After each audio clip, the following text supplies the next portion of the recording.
Hello, hello, we're back again. Tell a friend if you'd have more than just me. We're friends, right?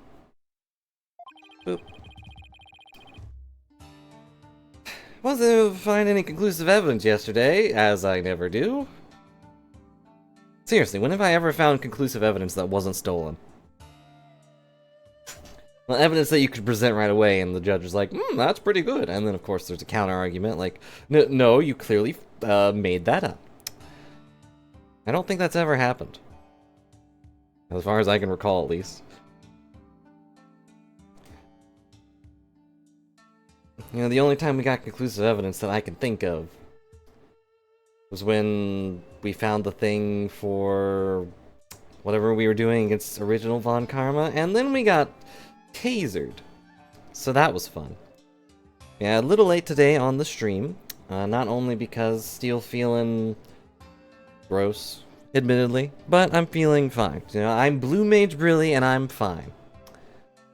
So says the Justice. But if I do start feeling real gross, I'll probably end the stream early, but I should be fine. Nothing major today. And I had to take extra time because, admittedly, I was just late. I was doing a bunch of stuff, and I was like, oh yeah, it's like 2:40. I should probably put all the things together. And of course, I have to go through these stinking hoops that I have to jump through to get the Steam Deck actually capturing. You know, I have the Steam Link thing, so I can basically control it with my computer from a distance, which is very useful because I can't really put a mouse on that. A mouse and a keyboard. But if I launch anything else after that, like if I launch OBS, for example, the screen just goes white. Just disappears. And I'm like, oh, alright. And then I have to restart it. And then it tries to connect again, and then it says it can't connect again, so I try again. Oh no, magically it connects. Why wasn't it able to connect the first time? Don't worry about it. Don't worry about it. It just couldn't do it. Yeah, the Steam Deck is a headache. Top to bottom, just a headache. At least with the way I use it. I'm sure if I was, like, running around a lot in the world and, I don't know, just playing games on the go, which I'm really bad at, it would probably be a great device. But for me, it's mediocre at best. But it's fine. It does this better than my computer could, so. But, anywho, I'm sure they'll do a small recap, but I need to recap for myself. Okay, so the High Priest was killed on top of the mountain. Maya is, of course, back and instantly a suspect. Same old Maya. Like, literally the first time we met her, she got convicted. And now that we've met her again, years later, she's been convicted. Again. I mean, at least it wasn't someone she was related to. I mean, I guess she might be, like, distantly related. They're kind of vague about the relation between these people and the village. It's like, oh, they came from this village, so they might be... Maya might be of royal blood, who knows? I don't think the monk is, though, so they're probably unrelated to the monk, who was the one that was killed. Probably by Lady Kee'ra, a ghost of justice. Do this. There we go. I am alive, right? Yeah, okay. Making sure I'm not saying all this to a ghost. Which I guess I am, technically speaking. There are ghosts afoot. Let's see. Making sure I have everything set up properly. I do. You know, typically I do that during the break, but I was... Or like during the wait to start the stream. But I was distracted. You know, the death counter is there. Maya's there. Phoenix is there. I don't know what that is, but it's there. I do wonder if we'll run into sub-characters again. You know, like Kay and Gumshoe. But with Edgeworth not being a focus, probably not. Heck, I'm surprised Gumshoe wasn't in the last game at all. Or even in this game. Because we needed a new detective. I mean, Emma's great, but she's not really a detective anymore, is she? She's a forensic scientist. Like, she should be the one we go to after we get all the information from the detective. But whatever. Better than dealing with Fulbright, I'll tell you that. Anyway. I don't know if we'll see Blackwell again either. Seems like his story's over, so probably not. It's all about Sadamati. Hang on. I can actually just look at the thing. Profile. Nayuda Sadamati, yeah. Also known as the last Wrights prosecutor because he's always last when it comes to being right. How convenient for him. Strange guy. Couldn't see his face on account of his beard. Pretty suspicious if you ask me. Yes, only because of his beard. Not his elaborate haircut. And believe in me. Very sad. Yeah, she was the wife of the late High Priest. Huh. Apprentice priest living in the High Priest's house. He's like part of the family. Pere Zealot? I don't think we've met him. How do I know what he looks like?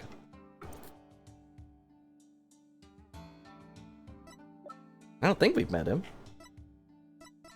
I don't like that Maya is now tall enough that her hair bun gets cut off. Of course, I guess Albie is too, and he's much shorter. Might just be too much of a zoom in. Her eyes are very shiny.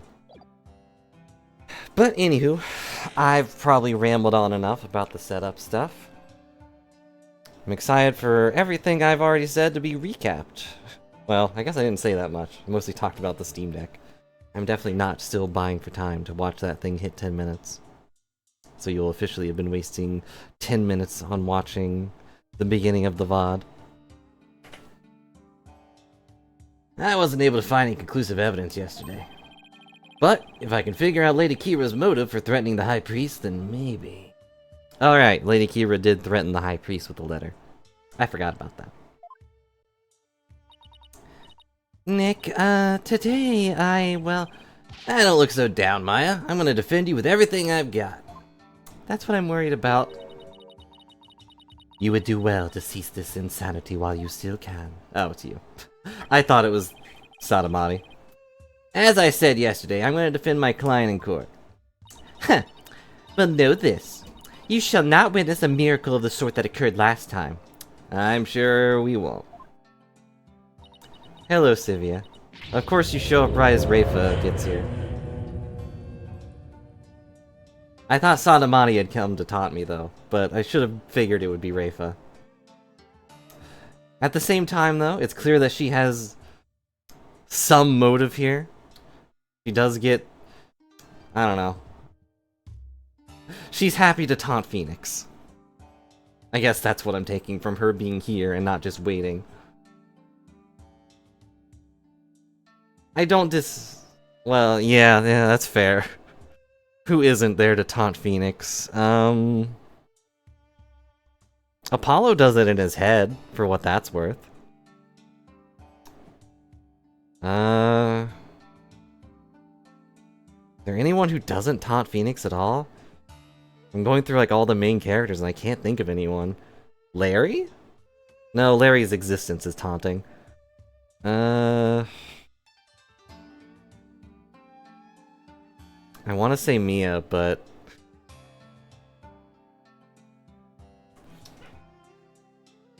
I don't know if she qualifies. She doesn't have as much screen time as everyone else. And she usually gives Phoenix that look of, did you really just... okay.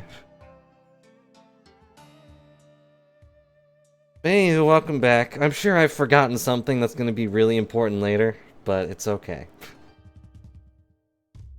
The moment she is found guilty, you too will be found guilty of abetting the accused.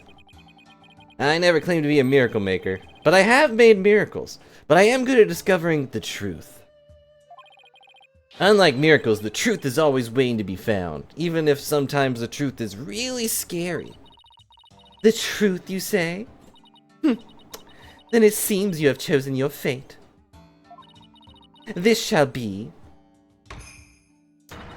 Your very last trial. Uh-huh. Haven't heard that one before. Nick, I'm gonna prove you innocent, Maya. You'll see. After all, you have to introduce the Plum Punisher, warrior of Neo Twilight Realm, to the folks back home, right? Right. I'm gonna go straight to Edgeworth's office and we're gonna talk for like 3 days.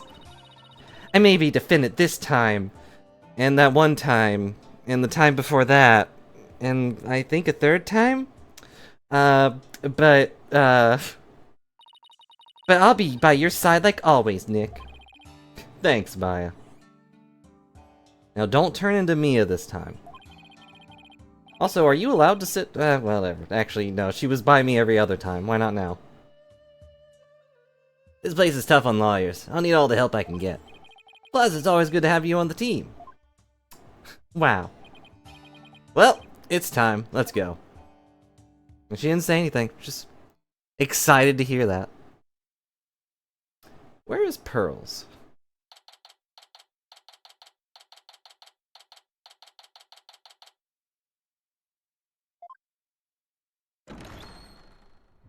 Like, I'm sure it'd be weird to have her here too. But, oh, she's on the other side. She's usually on Phoenix's right. But I figured Pearls would also really want to come see Maya, but I guess she's just waiting. Let the trial of Maya Fey begin. The defense is ready, Your Majesty. Can we please have one prosecutor that isn't a punk? Just one. I mean, we have Edgeworth now, but he kind of grew out of it. Yeah, same. I literally just sighed. I also don't like his little scarf thing, just flowing around him.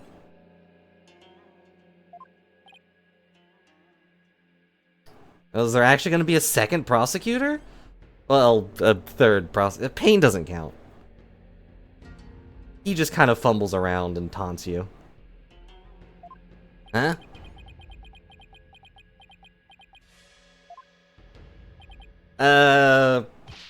Quiet! Can't you see Prosecutor Sadamati is absorbed in silent prayer? No, he didn't speak up about it. Great. Trial's barely started and the judge is already mad at me. He's very devout for a prosecutor. I don't like there being smoke right here, but... Why is the accused standing over there? An amazing question, Judge. Oh, well... Your Majesty, in addition to being the accused, she's also my assistant. The accused is your assistant, you say? Hey, well then... Oh, he accepted that pretty easily. Criminal does indeed make a fitting partner to a lawyer with a defiled soul. He's already forgotten that I got the, true criminal arrested. That wasn't very nice. Yeah, well, bad-mouthing lawyers seem to be a custom of sorts here in Kee'ra, and also in America, where we come from.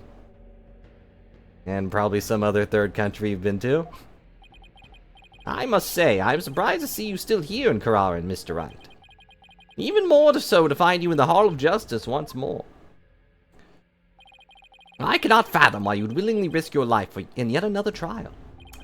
The answer is simple, Your Majesty. I'm a lawyer, and this is what lawyers do. Although, to be frank, I'd rather be anywhere but here right now. You could also just say... You could have said something better there.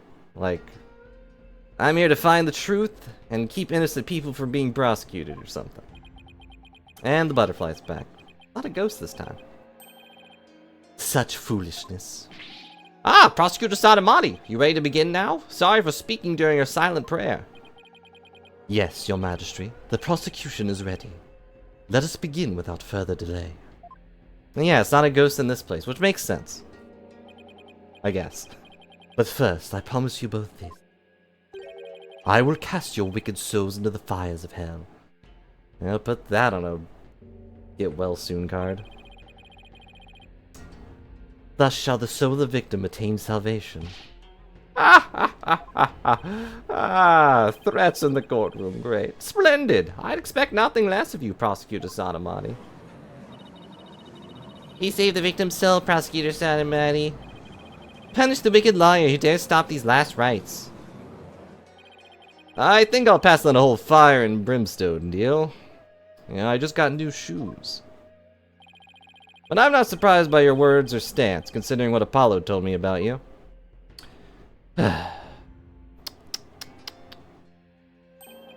So it is you who instilled that putrid lawyer guile within him.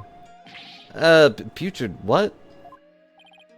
He too must soon face the fires, lest his soul be lost in redemption. I don't remember what inspired Apollo to become a lawyer, but... you know. But I shall send you on ahead so that he will not be lonely when he arrives. And already forgot that he lost. Sorry, but I'm afraid that won't be easy. People say I never know when to give up. Uh-huh. Nervous, Maya? A little. Feels like it's been ages since we stood side by side like this in court. Too bad I'm the defendant. Again. Don't worry. We haven't lost a case together yet, except that one time I lost a case. Because, well, I guess she wasn't there, but... You're right. Let's give this everything we've got. It was... like, Phoenix should have said, like, yeah, it's nostalgic, right? Now then, Prosecutor Sadamati, would you please explain the case at hand? Of course, Your Majesty. Let us begin the last rites of the victim.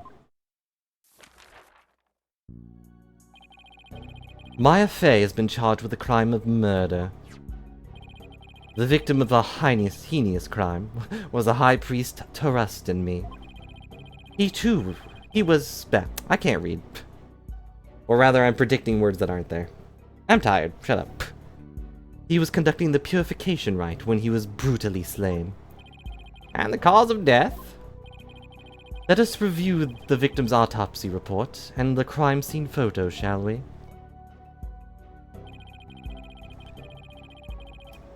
Based on this image, though, I have to say it was probably a vampire.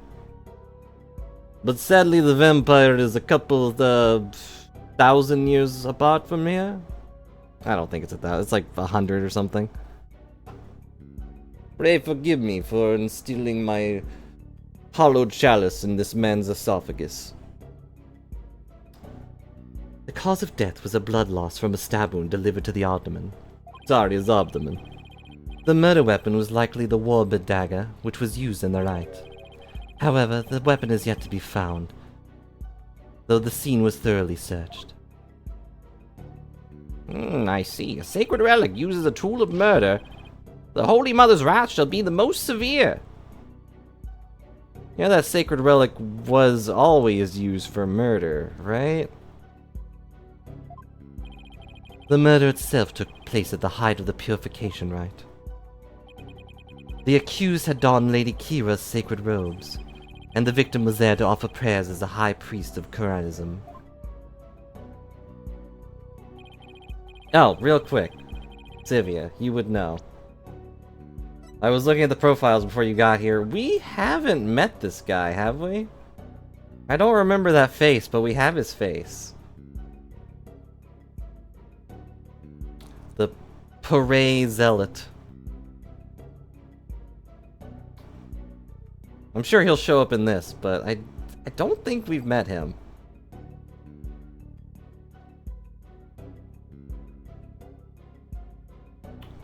Oh, he was the one bowing? I, for some reason, couldn't see his face. Huh. Okay, I didn't think so, but... I don't know. Usually it's like a big question mark if you haven't seen their face yet, but I guess Phoenix saw his face, kind of. During the rite, the victim and the accused were the only two at the inner sanctum, and literally no one could have been there otherwise. Therefore, the only person who could have slain the victim is Maya Fey.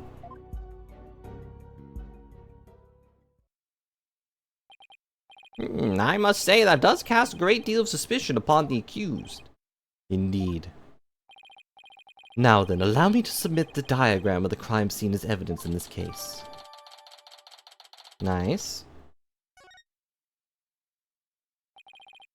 In Kee'raism, slaying a priest is a sin most grave and dreadful. As such, Maya Fey's soul shall be plunged into the lowest level of hell, The hell of tickling. What? There, she shall be tickled without end for 500 million years. What? Is that really the lowest level of hell? Alright. I mean, that's a long time, and it's pretty awful at first, but... That is a terrible fate indeed.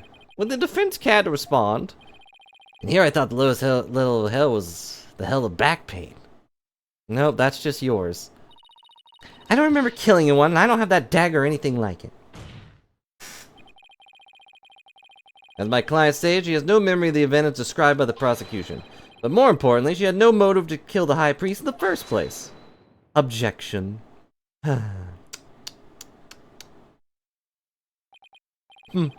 thought you might say that. Nevertheless... Do we really have to wait for the... Okay. The meaningless prattle of lawyers is utterly ineffectual here in the Hall of Justice.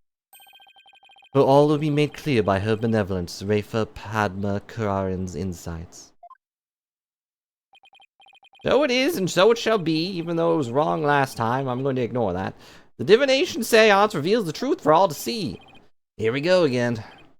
Bailiff, please show in the royal priestess. They're jingling and jangling. I'm being attacked. It's Princess Rafa! Oh, how beautiful her benevolence looks again today!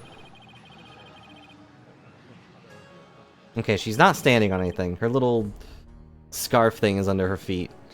Or over her feet. As popular as ever, I see. Rest assured, good people of Kurarin, I will defeat this murderer and her abettor. They shall not escape. They shall not escape on their freedom expressed today. I had to reread that. What? Oh, yeah. What joy it is to have the royal priestess back in the Hall of Justice. May the Holy Mother grant her a divine favor. Yurdahara Kararan. Udihara. Ah, she sure looks pleased with herself. Especially for someone who didn't know what a Freedom Express was until yesterday. Something stuck to my face, bobbed head. No more than usual. No, nothing, your benevolence. Now then, your benevolence. The divination seance, if you please. Very well. Nada, my robe. Alright. I hope nothing happens to Nana. But also, she's really fast. So... I don't think anything... Oh. We hold this divination seance in your name. Sorry. Let the eyes of everyone here be clear, and our ears be unstopped. O dance of devotion, guide the victim's soul to me, so that we may receive their final memories in the pool of souls. I did forget that she has a more adult voice than one would expect.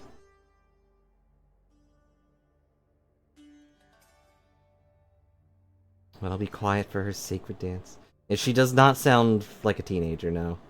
But... I don't know, it'd probably be hard to get a 14-year-old to actually read that clearly. There are exceptions, though.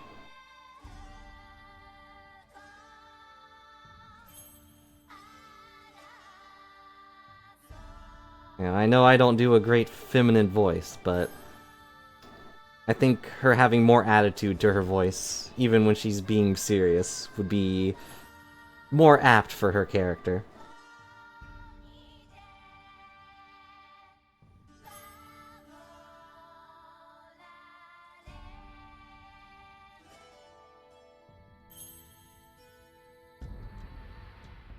I wonder if Maya has seen this before.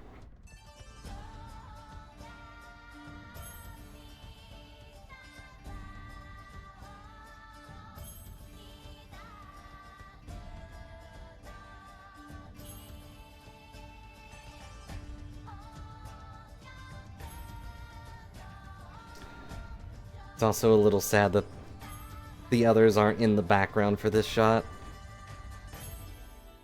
But they would have had to make a different version for every dance, so I get it.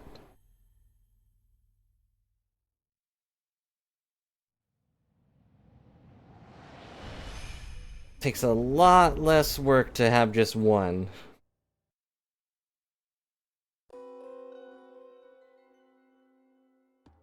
Ah, you're doing your best, Maya. I'm here now.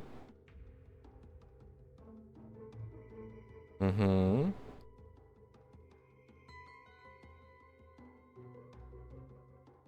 Doop-a-doop-a-doo.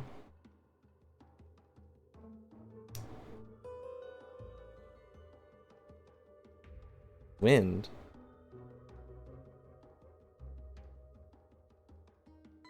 What? That wasn't well animated at all.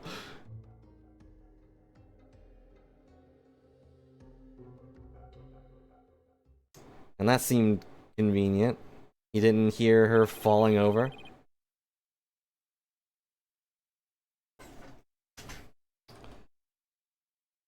The victim's metama has spoken. Divination seance is complete. Great. Another clearly incriminating seance vision. Every time. It could not be any clearer, O foul defense. Uh-huh. The accused donned the sacred robes of Lady Kee'ra and then attacked the victim. Oh, how very terrible it must have been. Figure of Lady Kee'ra lit against the dim lantern light. Scent of incense growing ever more potent as she drew near. Even though Maya doesn't have any incense on her. One can almost sense the horror that Abatami must have felt.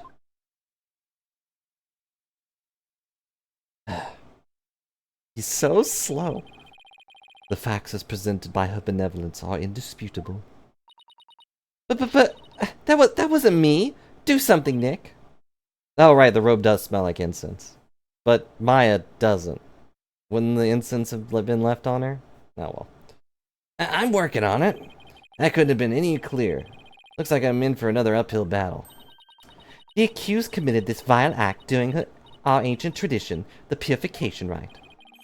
Come to think of it, the Wrights Guide explains the multi-part purification rite in detail. I should probably, you know, read it.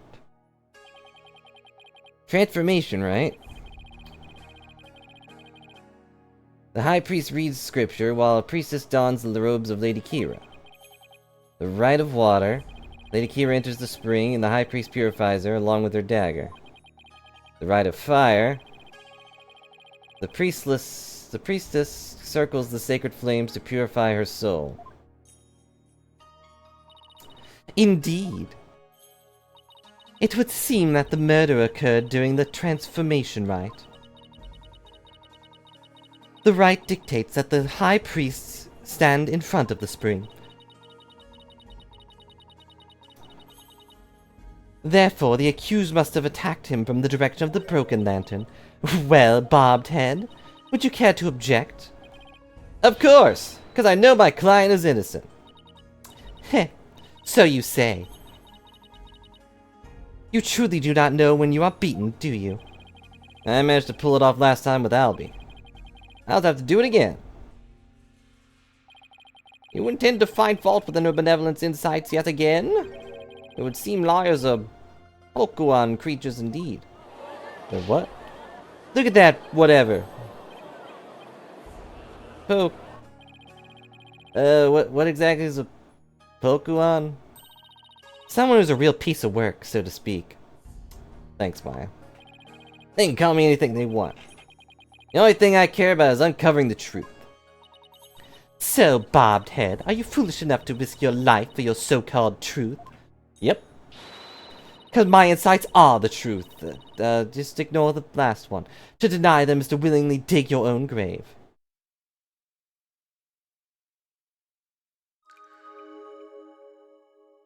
Mm-hmm.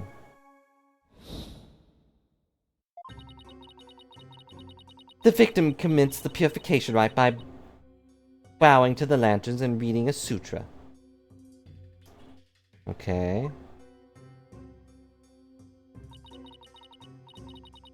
As the first part, the transformation rite, ended, he lowered the sutra. Suddenly, he heard the accused approaching footsteps and smelled her incense-laden robes. It was then that the victim felt the intense pain. I believe this is when he was stabbed. I would hope so. As his lifeblood spilled over, his vision dimmed until finally he passed from our world. That is everything the victim experienced in his final moments. Uh-huh. Dressed in the sacred robes of Lady Kee'ra, the accused rushed the victim head-on for some reason. The brutal stabbing she perpetrated could not have been any clearer. Yes, it is plain for all to see. No, it wasn't me! Suddenly drowsiness came over me during the transformation, right? I didn't even get a chance to put on Lady Kee'ra's robes. You waste all time with such meaningless statements, accused. You cannot explain away the truth revealed by the royal priestess's divine insight. Ooh, how did you end up finding the contradictions last time? You know, just to recap. Deceased's final moments include all the 5 senses. Oh, you mean those words that appeared in the pool of souls? Looked to me like the bigger the word, the stronger the sensation was to the victim. Yeah, that's how it looked to me, too.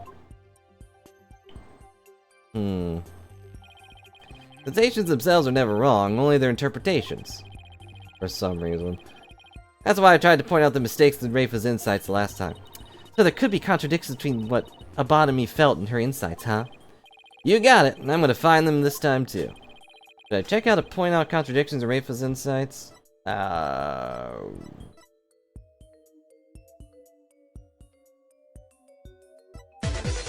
don't remember, so let's check just in case. And hello, Random. Hope you're having a good day. Welcome to the 3rd case of the game. It seems insightful.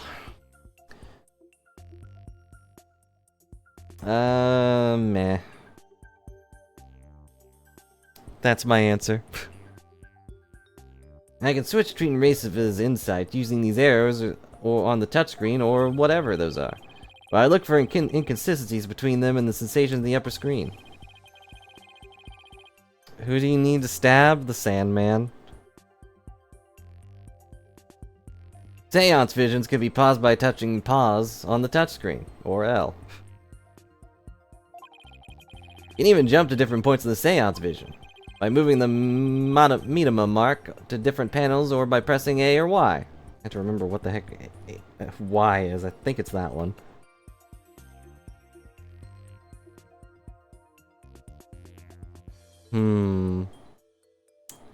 I'm now Saba Ping, apparently. By moving the Minatama mark or by pressing A or Y. When I see an insight that doesn't seem right, I should touch Select, X. Then all I have to do is point out the sensation that contradicts the insight. Sensations this time seem to fluctuate more than the ones from Albie's trial. In which case, I better keep an eye on the changes in their intensity, too.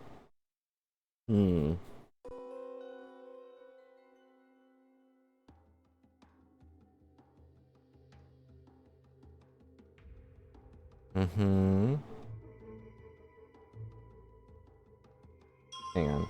Whoop. Can I look at... Which one was the broken one again?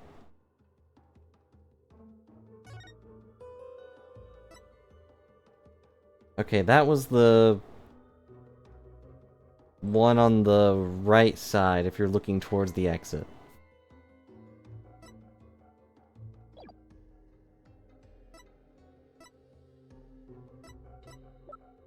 So it would be the one on his right that's broken. I think that's what they... Yeah, okay, they have it marked down here, though. That is the broken lantern. Huh.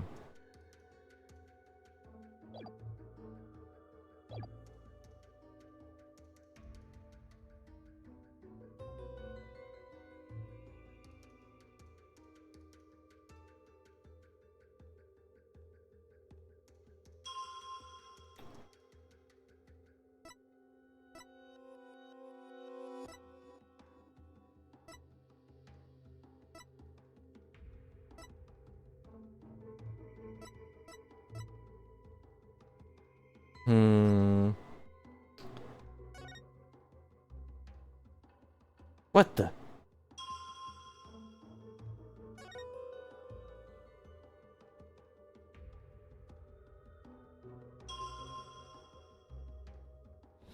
Why? Yeah.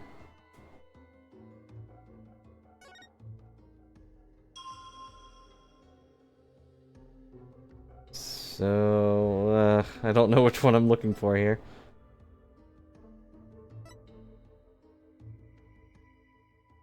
Mm-hmm. This is correct. I believe this is when he was stabbed. Yes.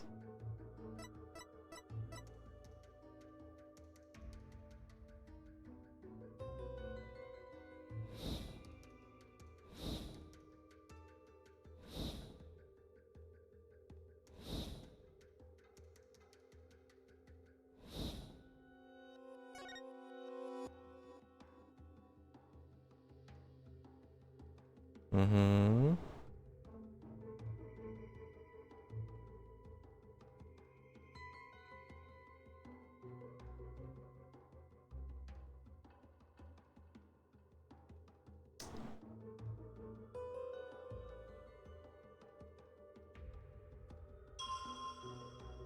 We heard wind.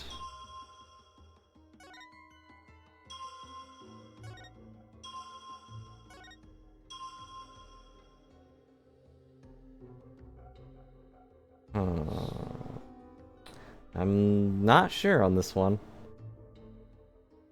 I don't know which thing I'm looking for. I guess I should look at her thing again and see. Bowed to the lanterns and reading a sutra. Transformation rite ended. He lowered the sutra. Suddenly. Uh-huh. I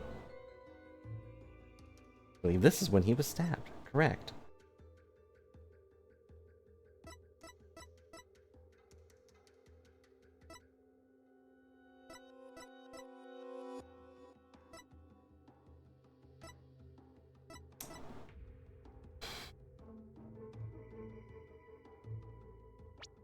My mind isn't fresh enough. The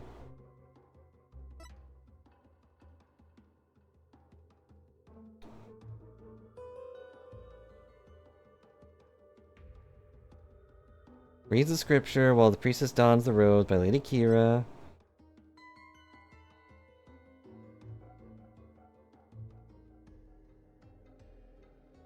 Uh-huh.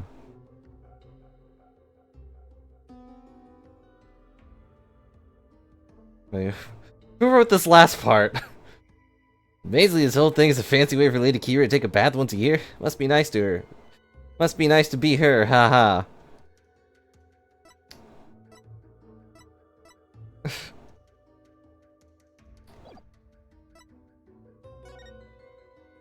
Hmm.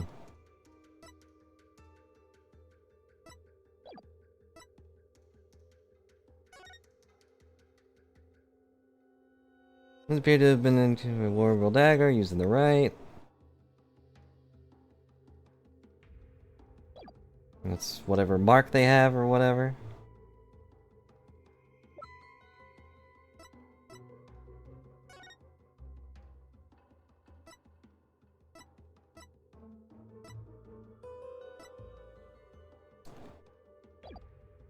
I don't know what I'm looking for here. Dang it. Other than maybe the wind, but...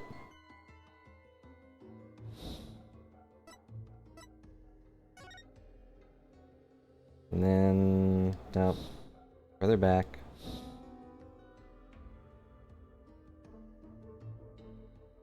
And then...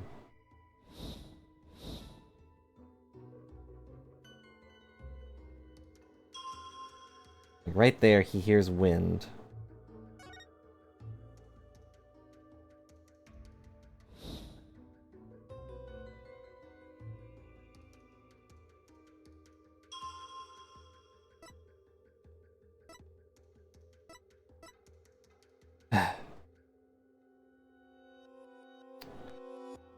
I might need a hint here, because I really don't know what I'm looking for.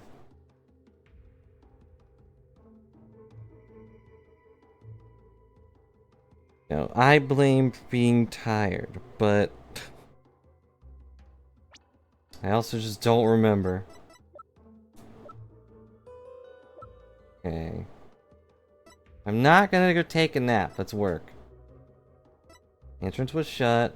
Water spring was already stained red when Abotomy and Maya arrived at the inner sanctum. Also, it's weird how unclear these pools of water are. Can't even see the surroundings, just what he vaguely was looking at.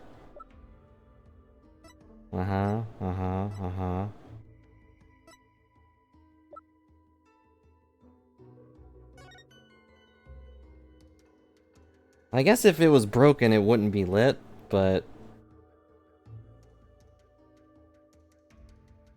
Was it lit when we went there before? I don't think so.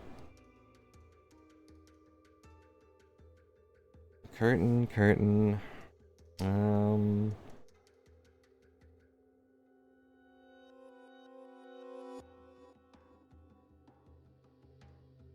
I don't know. Hang on, I'll run it through and see if they say anything. Maybe Maya will say something. Incense and pain.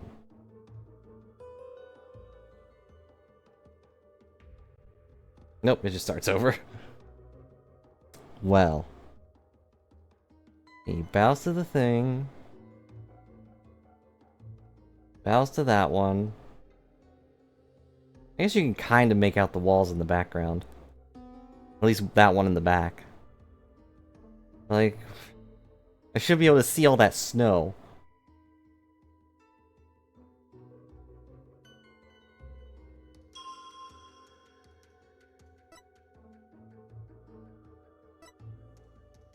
Uh-huh. Ugh.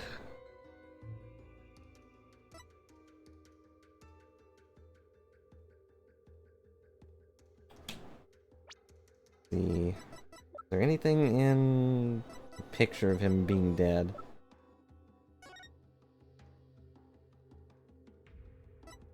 No, it's just him being dead.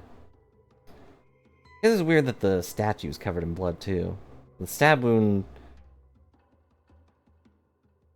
Right?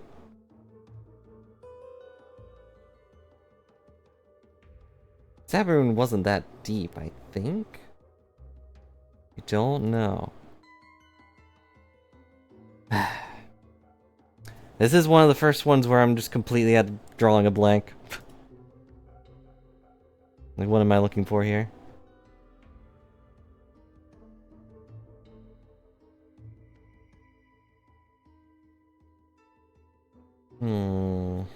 Let me...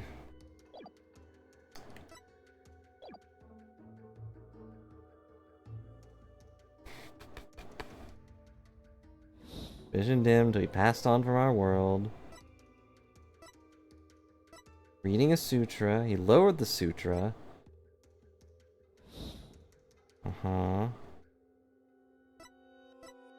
The footsteps? No, she does... Or whoever it is does show up. Right? What am I looking for here?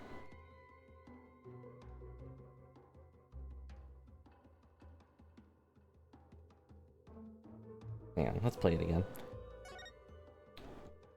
Okay.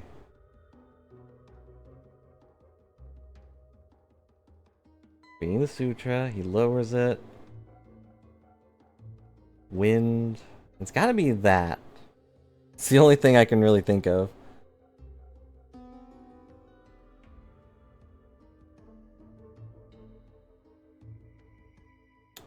Or, she did mention the intensity. And also the movement is weird, actually. I did point that out like right away and I already forgot. Is this one? Yeah. Wind.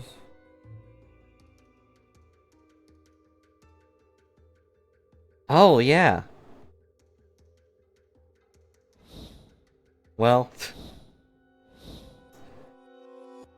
Yeah, the footsteps aren't getting any bigger. I'm dumb. I don't know, I was looking for the obvious, like, big contradiction to what she was saying. I forgot that I can look at the things getting bigger. I'm smart. Objection! Wait, what? Oh, dang it. I pressed the wrong one, didn't I? Or did I? Okay, no, I didn't. I thought I had to switch to her specific thing. The victim supposedly heard the accused's approaching footsteps. But did he really? What nonsense is this? Is it not abundantly clear? No, it's not.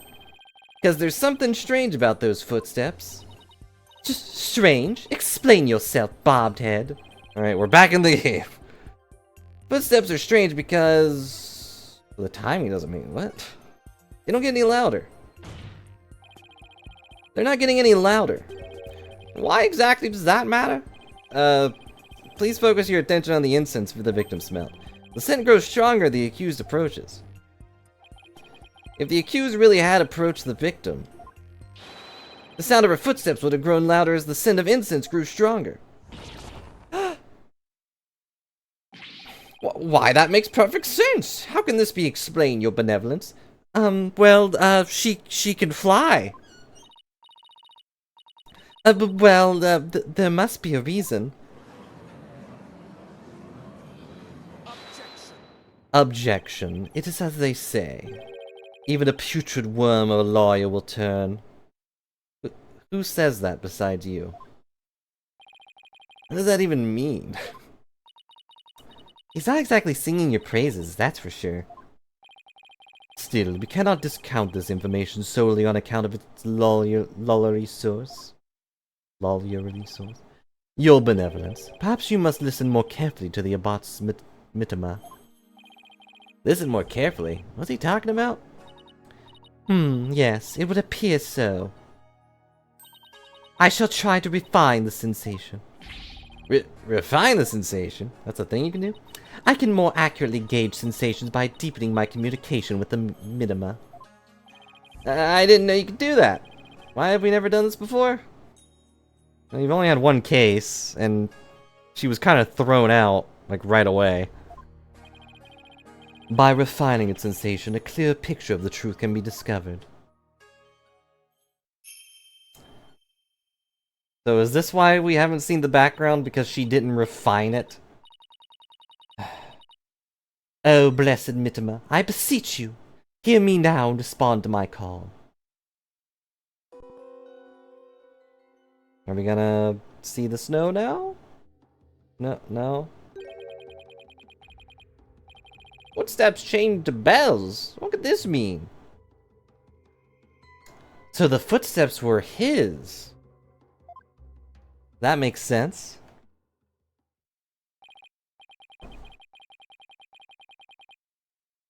Bells, but the only bells at the scene of the crime were... That jingling must have come from Abotomy's bells. Mean those big things he had on his ankles? Well, there you have it. The sound of bells was from the High Priest's own footsteps.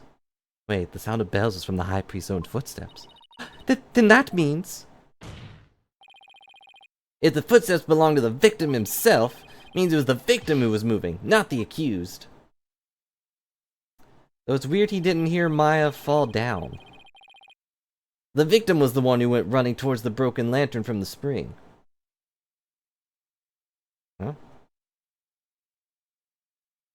So he went towards... Maya? A far cry from what her benevolence insight would have us believe.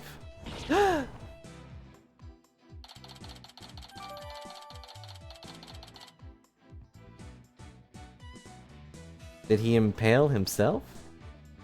That doesn't make any sense. Why would the victim have approached the accused? Maybe he was trying to defend himself. Please explain. Like really, please explain. He could have felt threatened by Lady Kee'ra standing there with a dagger. If so, he might have thought to overpower her before she attacked. I guess? Still your voices, this is nothing but a theory. A lawyer theory, and a poor one at that. Be not led astray by this lawyer's obvious postulation. Objection. While his insolence is inexcusable, I would ask that you calm yourself, your benevolence. Is this something you would care to say, Prosecutor Sadamati? Even if it was a botany who moved, it does not negate the accused crime. What do you mean? The accused was likely waiting for the High Priest to approach. Ah! And as he neared, she plunged the dagger into him. It is as simple as that. Oh, right. Really doesn't change much, does it? It kinda does. Yes, it's as the prosecutor has said. In fact, it is as I meant to say all along as well. Right. And that's why you were so shocked when you first heard it. Understand now, lawyer, that contradiction you conjured up has come to naught. Once I hone my insights, it will vanish like the dying rays of the sun. Uh-huh.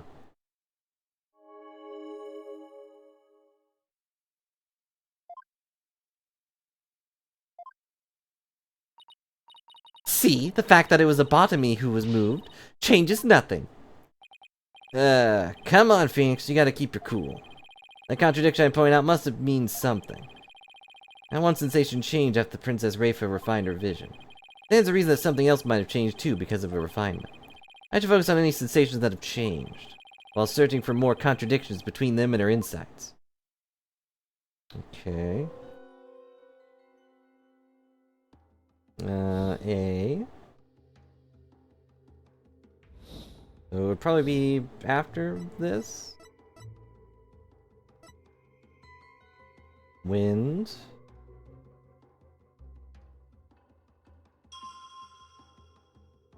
Water.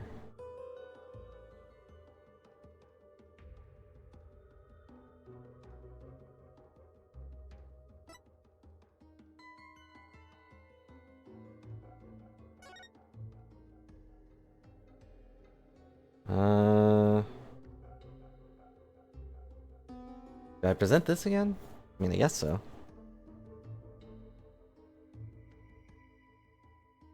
Objection!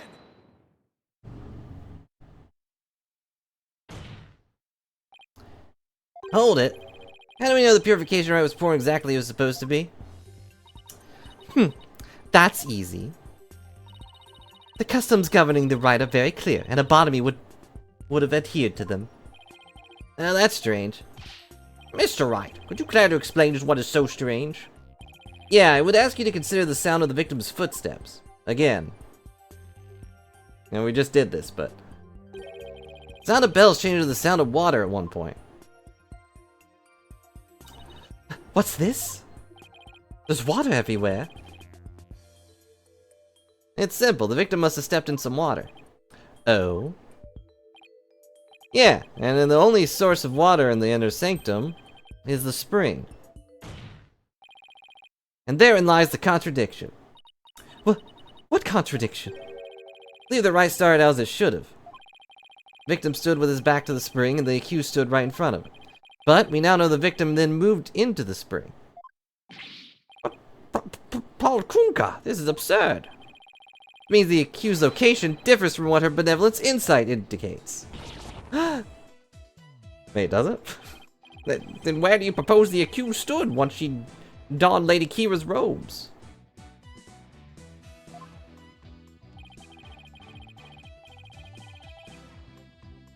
Based on the sound of the victim's footsteps, I believe Maya was standing here. And if he rushed her, then she would have to be...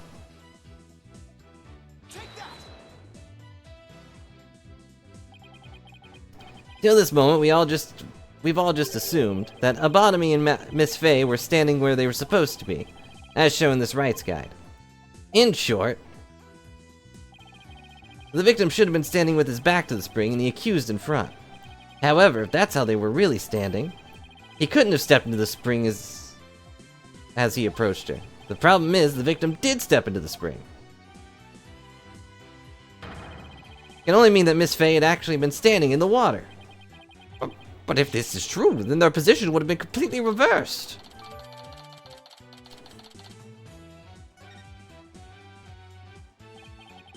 What is going on here, Miss Faye? Were you really standing in the spring?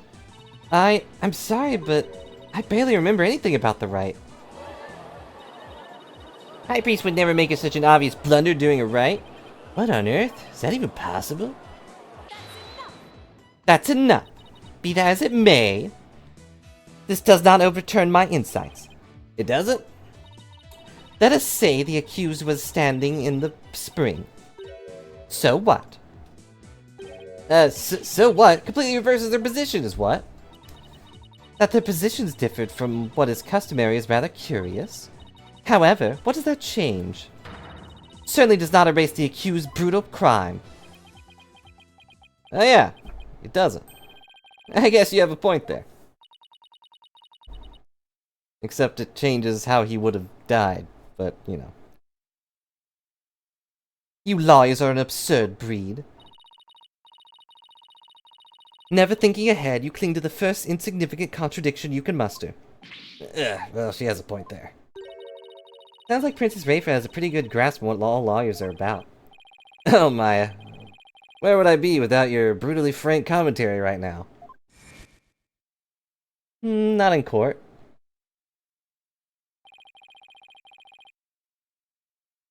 Is contradiction really meaningless? But something really doesn't feel right. Did I take the wrong turn somewhere?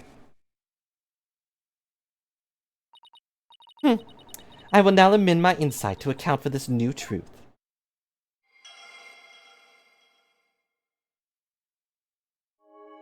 Uh-huh.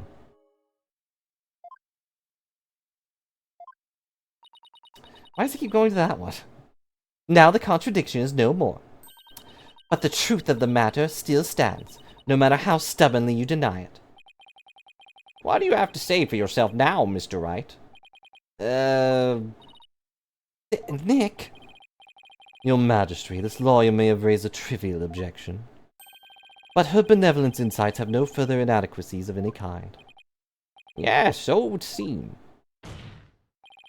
Wait a second, but there is another contradiction.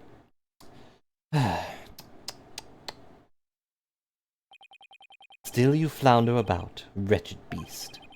Though you rack that putrid brain of yours, nothing worthwhile will come of it. Maya, please tell me you remember something that might help us out here.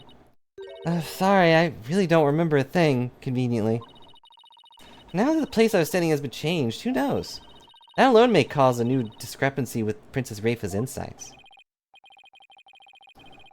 That's right, we now know that Maya was standing in the spring. Major change like that could very well produce a contradiction.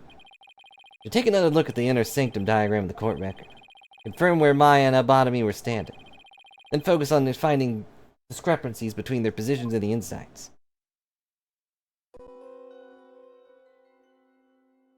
Uh-huh.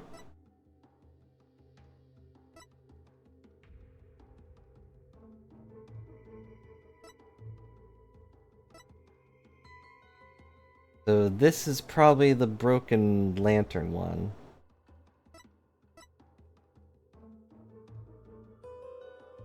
Right? Do I...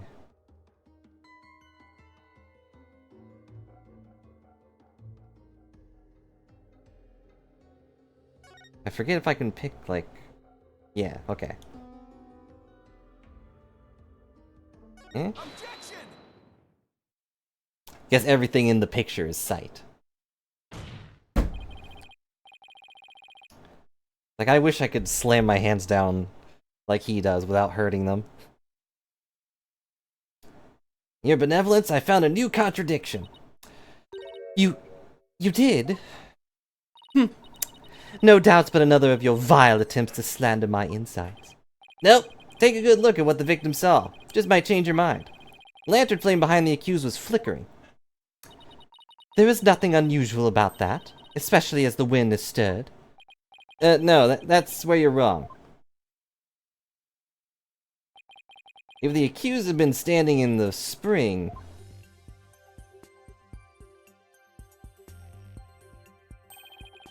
then what you see here should be one of the lanterns flanking the statue. I fail to see your point. My point is something's wrong here. The two lanterns flanking the statue were both outfitted with glass wind guards. So neither lantern's flame should have been flickering in the wind in the first place.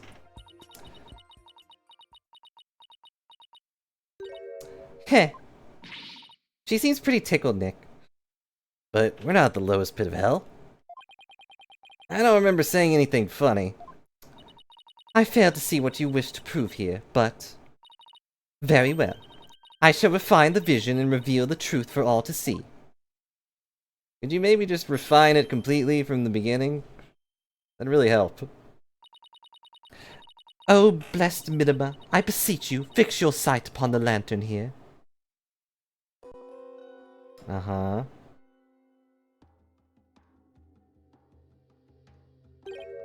Huh? That lantern doesn't have a wind guard on it. And rightly so.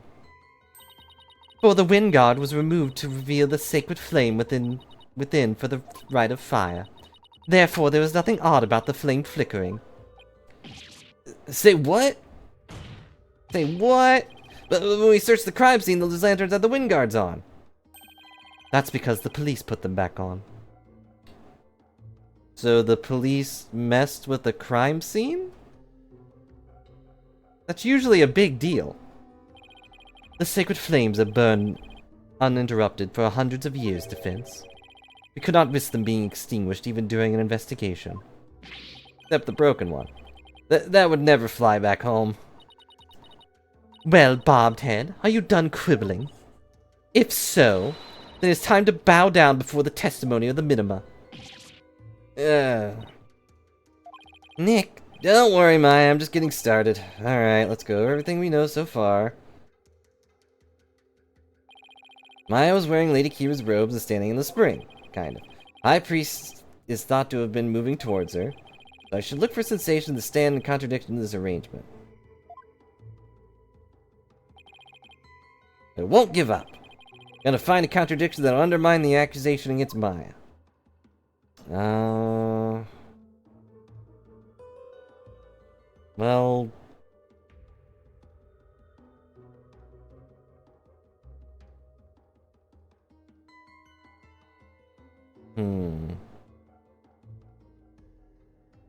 Well, for one, if Maya passed out, she would have drowned, but...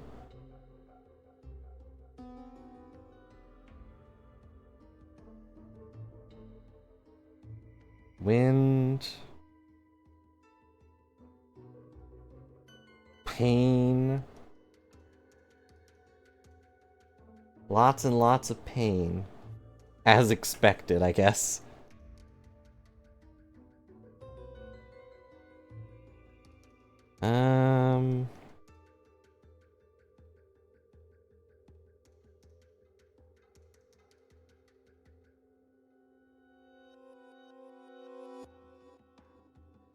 What am I looking for here?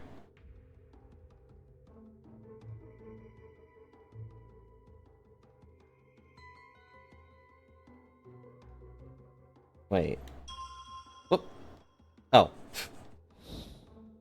I paused it, but...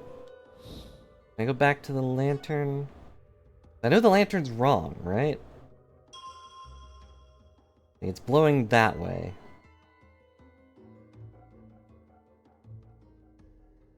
Huh.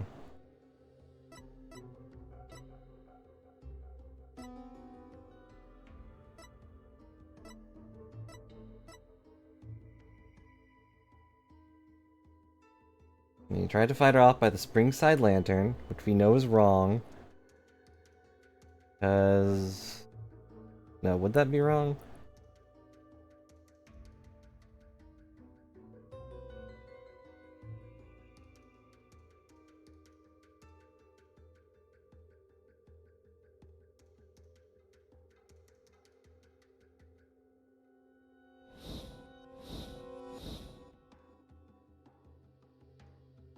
Like, the problem is I don't know which one it wants me to present. They were in the rite of transformation. They wouldn't have been taken off. Right?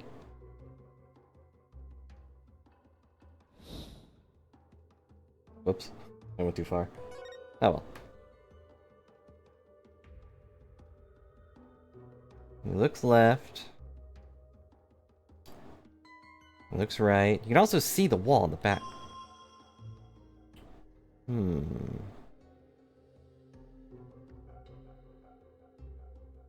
Now, do we have a picture of... We do. Where was it again? Is it this one? Yeah.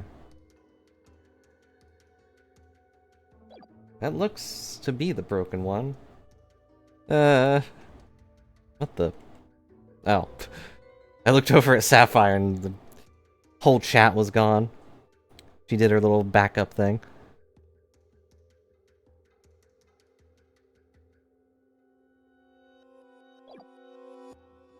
I select the lantern again.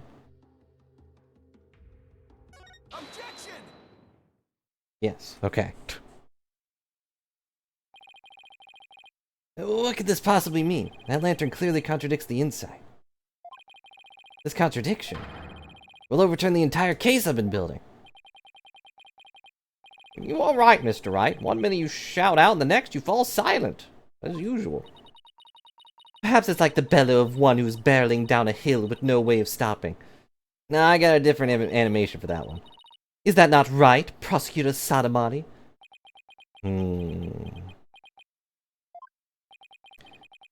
Don't get cold feet now, Phoenix. You got new shoes. Even if this overturns the entire case you built so far, the only way is to keep moving forward, because that's where we'll find the truth. Sorry, but I'm not barreling down a hill. In fact, I'm in full control of everything with the indisputable contradiction I found. Is that so? Lantern behind the accused blatantly contradicts your insight. Does it now? One of the lanterns at the entrance side of the inner sanctum was broken. And if you watch the bottom he saw in his final moments,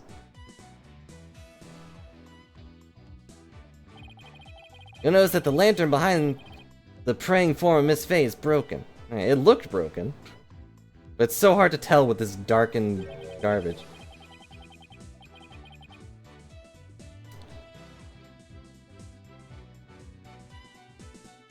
You know, I didn't notice that. I just noticed that that one looked broken.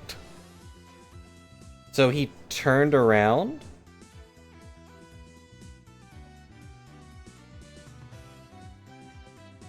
The lantern behind Lady Kee'ra, however, is still intact. So I stumbled into victory, I guess. In short, we're seeing two different lanterns in this seance vision.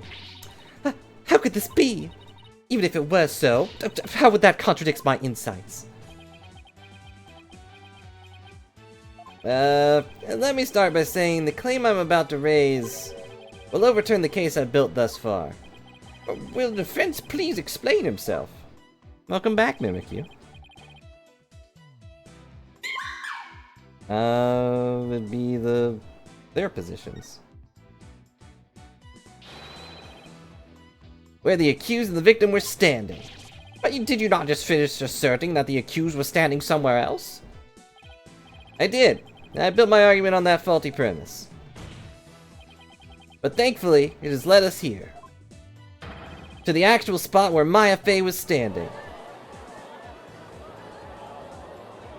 These seance things are very... They're interesting as a game mechanic, but they would never hold up in real courts. I must say, the defense keeps changing its assertion in such a capricious manner. Credibility may come into question. Your malevolence, my credibility has been in question since I walked in here.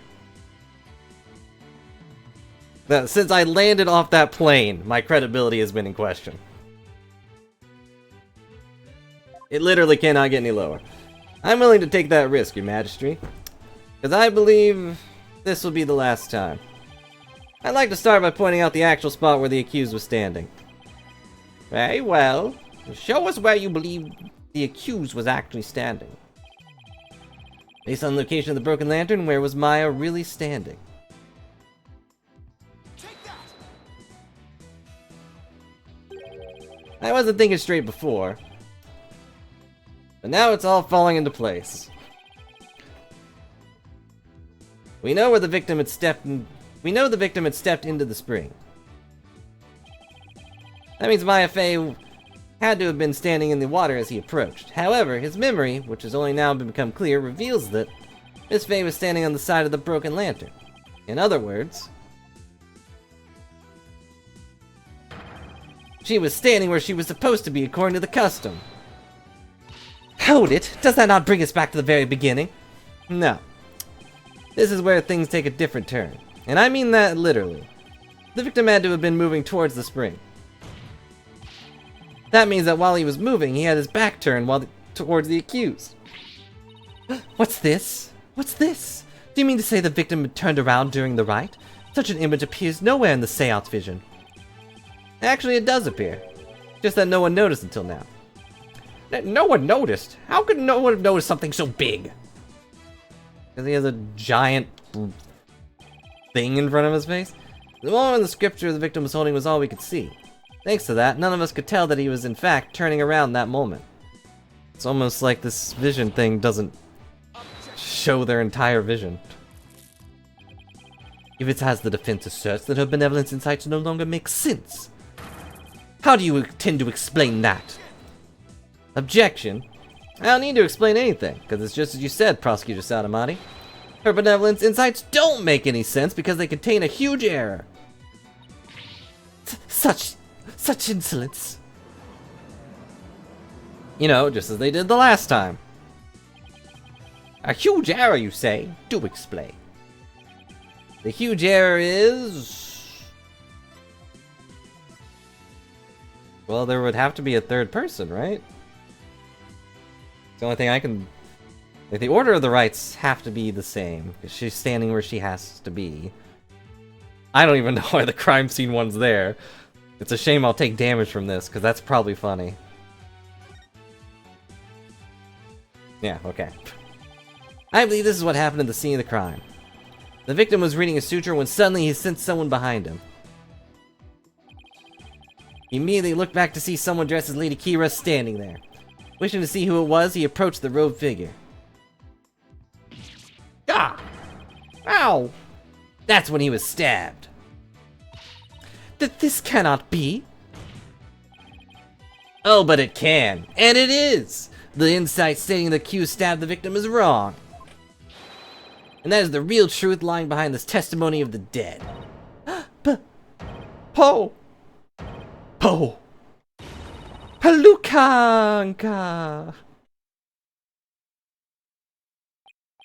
Are you suggesting that there was someone else at the scene of the crime?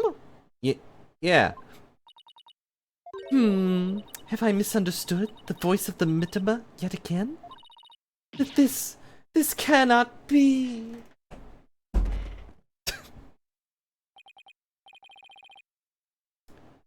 I know they don't show her showing up, but I'm just going to assume that Nana flies over and puts a pillow under her head before she hits the ground.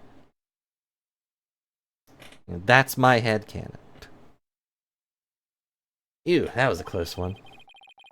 But I managed to divine the true meaning behind the seance vision somehow. Well, you know, she may be a little bratty, but I don't want her to hit her head on the hard ground. I should add these new facts to the court record. Just, you know, pretend they're true. And also, Nana's really fast. She could probably do it. Your benevolence, please allow me to take it from here. I will overturn the brash accusation of this faithless, putrid-minded lawyer. Yes, I shall place my trust in you. At least you're not a pain. You're just a pain.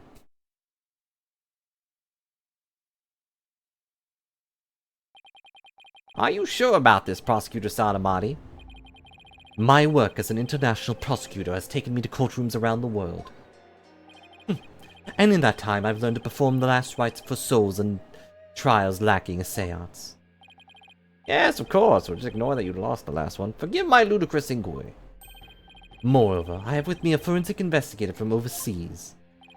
I will show you all the most magnificent last rites ever seen. I guess he really does think highly of Emma and her forensic expertise. That's nice. I'm impressed he's come to understand their value. Then again, he is an international prosecutor who's solved tough cases around the world. Time to hunker down, huh? Now then, let's continue with today's proceedings. I thought he was going to say proceed with proceedings, but... Could the defense please tell us who the third party dressed as Lady Kee'ra was? Your new claim is to gain the insight of the royal priestess. So I trust you have some evidence to support it, correct? Yeah, of course. Do I? This third party must have really wanted to kill the high priest. Might be able to identify who it was, if I had evidence of their murderous intent. Well, we're waiting, Mr. Wright. Evidence that can reveal the identity of the third party is this.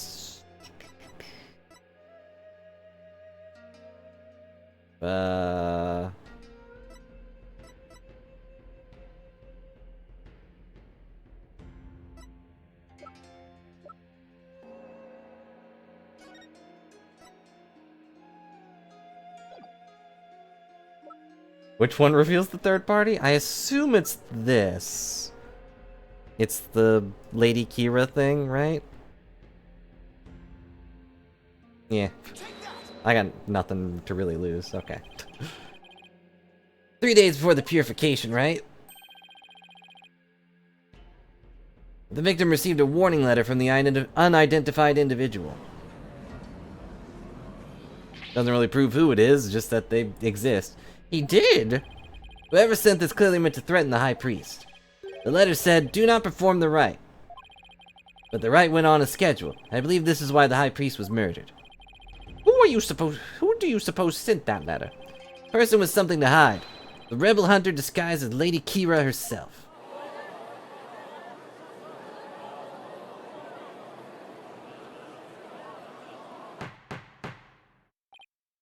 Peace?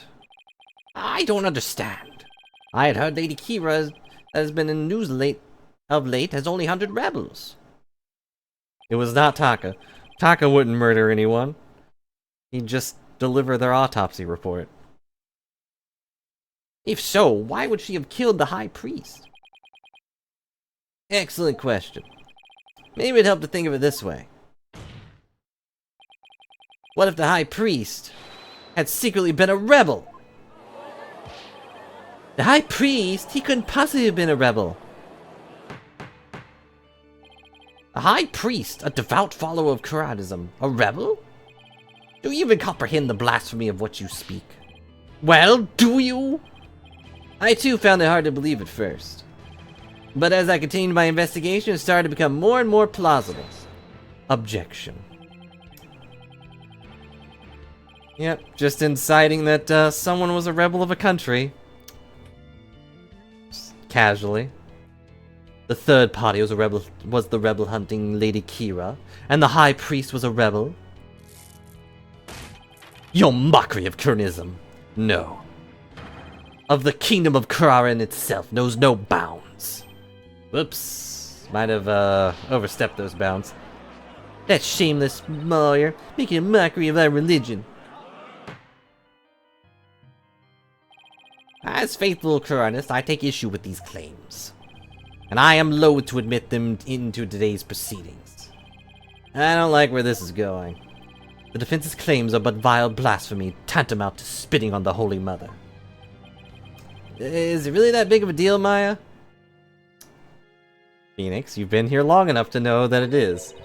Bottomy was a distinguished monk and well-respected too, so yeah? You know, you basically just, I don't know, spat on the president's right-hand man. Please don't let this turn into an international incident. But fear not, good people of Kee'ra. The rantings of this putrid-brained lawyer that seeks to sully the soul of the deceased shall come to no avail once I conclude these last rites. I will now transmute you into a grave. The prosecution's assertion that the accused killed the victim remains unchanged. But the victim was stabbed in his abdomen. How is that possible when he has back turned to Miss Faye? Someone else must have killed him. Objection. Are you sure about that? Yes. You may have invalidated the seance, but do not let it go to your putrid head. The karmic flow of this trial is, as yet, still in my hands. How can you be so confident? Hehehe. Something has occurred to me, you see. And your allegations of a third party are all but a deluded fantasy. And I shall prove that by calling a new witness to the stand. An eyewitness who will deliver a definitive answer to dispel the defense's doubts. Wouldn't an eyewitness indicate there was, in fact, a third person there? An eyewitness? Very well, let us call this eyewitness to the stand. Yeah, the butterfly did it. It can cause a tsunami, it can definitely stab someone. Hey, it's me! You know, that guy. I don't think we learned his name. It's him again. Well now, he has to be the shaggiest witness I've ever laid eyes upon. I've only laid eyes upon like 3. Please state your name and occupation. So, yeah, you know, that's so-and-so. What you call it?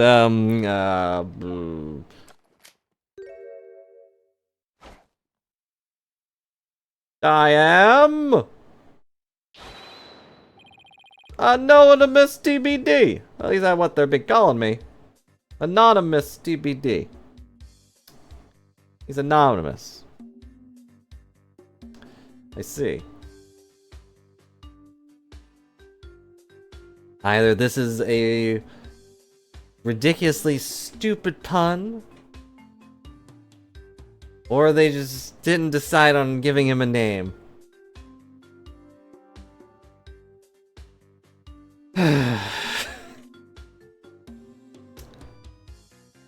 Well, if you ever need a creative way to stay anonymous, here it is.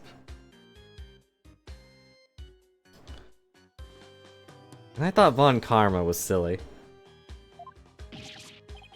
TBD, as in to be determined. Can't you just tell us your real name? The witness has suffered a blow to the head, rendering him amnesiac. Therefore, I named him Anonymous TBD in my report, but he thinks TBD is part of his name. It's somehow worse knowing that you gave him that name. You know? You could have named him just something normal. You could have named him Shaggy. But no, Sadamati had to name him Anonymous.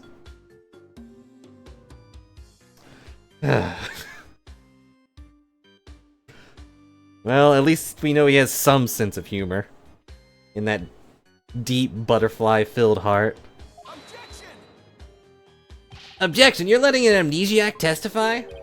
Have no fear. Anonymous is here. I have already questioned him at length. While it's true he has utterly forgotten his name and past, and could very well be the criminal in question, his memory of what he witnessed is still very much intact. Considering the dearth of information, any new knowledge may be of help, even if it's a total lie. Therefore, I permit his testimony. Now, Mr. Emis, please tell us what you saw. Oh, was that me? Oh. I thought he would say that, but no.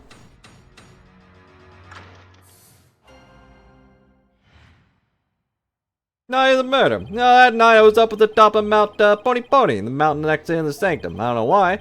Hey, crowd, so I climbed up there to pray in peace. I know it's a no-no, but since there was no one around, I used my binoculars to spy on the right at the inner sanctum.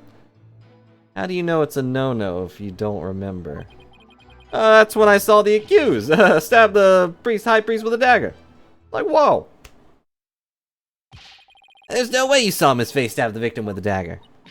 I swear I don't know what he's talking about. Or don't remember at any rate. Mount Pony Pony, a beautiful mountain that is also known as the Little Sanctum.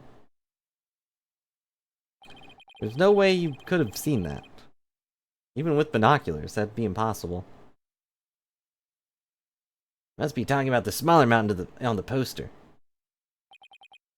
Mr. Emis, I was wondering. What can I do for you? The inner sanctum lies at the high elevation where clouds and fogs can obscure the view. Are you sure you were able to see what happened from the mountaintop next to it?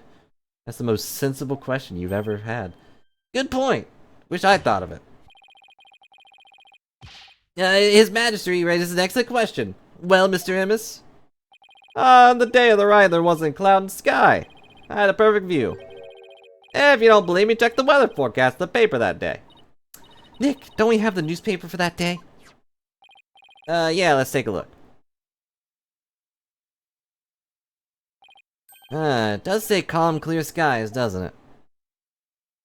Yep, how convenient. See, I told you so. That's still impossible. Well, it would appear the witness has offered a testimony worth hearing. Mr. Immis, I too have a question for you. Didn't he already question the witness? Oh, that's what I'm here for, right? Shoot! How was the accused holding the dagger? Was she holding it underhanded, its blade protruding from the bottom of her hand?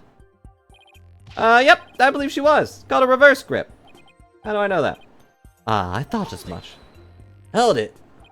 Held it right there. What bearing does that have on this case?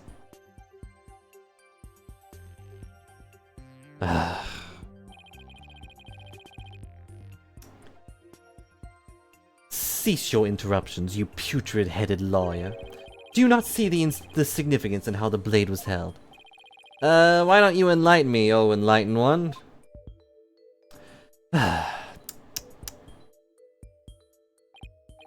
Pfeh, I knew you were a fool. Can I picture you in your next life? Next life? Yes, after your soul rides for centuries in the pits of hell. You shall be reborn as a witless sea urchin. With barbs limited to your posterior. You shall live a short, inconsequential life, only to be brutally devoured by a sea otter. That was a bit excessive. I simply asked what the dagger grip had to do with the case, but okay.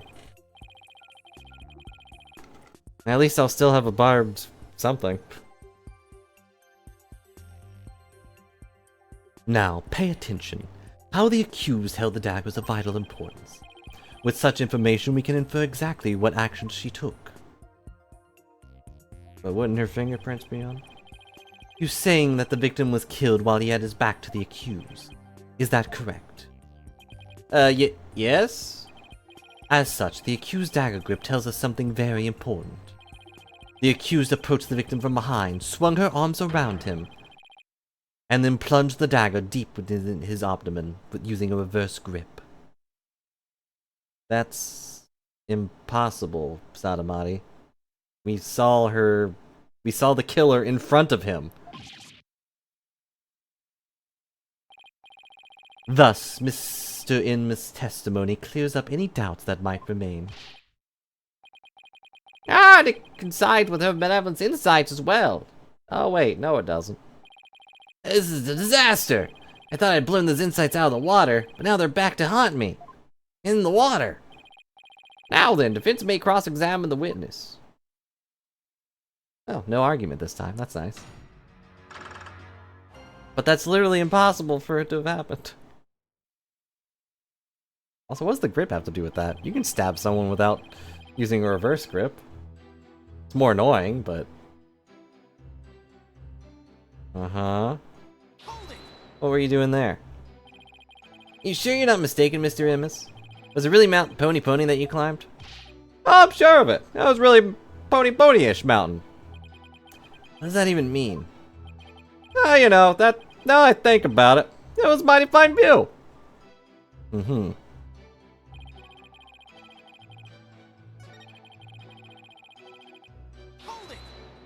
Hold it. Since nobody was around, nobody can corroborate your actions either. Hey ho! You're exactly right! In that case, Mr. Immis, let me ask you this. Was there a reason you didn't want to be seen? About that. If you get caught climbing the surrounding mountains on the day of the rite, you can get into big trouble. Ha ha ha ha. That's it? Yeah, totally embarrassing getting yelled at when you're a grown up. Ha ha ha ha. Yeah, you're a real grown up, alright. And since nobody's around, I lost all inhibition and, you know, climbed the mountain. Hold it! Hold it? You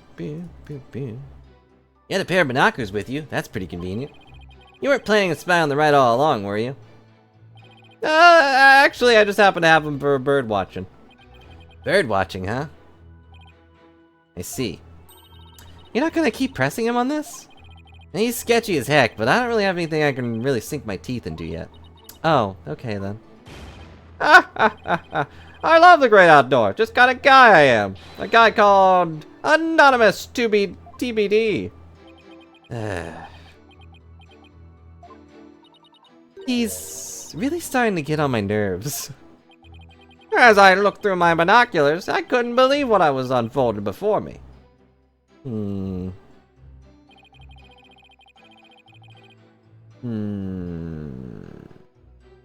Eh? Do you really see what you say you did? Are you saying I'm lying about this? Well, I'm not. I etched it. It's permanently in this old noggin, even though my name isn't. But I didn't do what you say I did. I didn't even get a chance to touch the dagger on the day of the rite.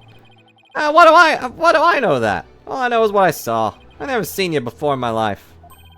What possible reason could I have to lie? Didn't expect there to be a witness, any witnesses way up there. But I don't remember doing that at all. I know. I have a feeling the witness is lying. Shouldn't the locks have shown up if he was? Has to be an inconsistency somewhere in his testimony. Should take another look at the court record. I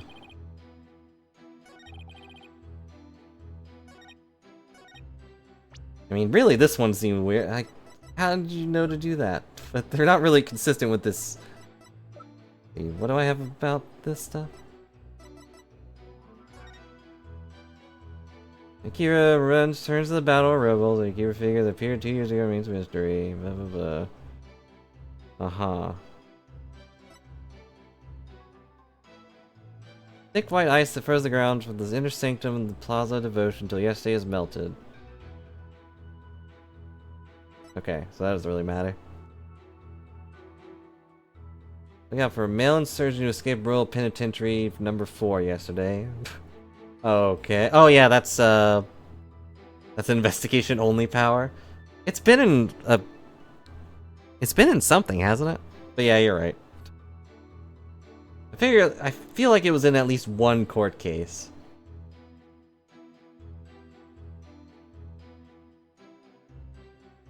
And that was something 201 that escaped, but we haven't really actually been told who that was yet.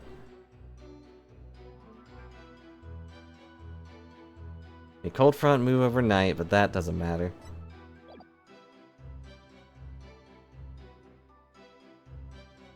Yeah, I guess. Because you have to present evidence and everything. Do you know anything about this?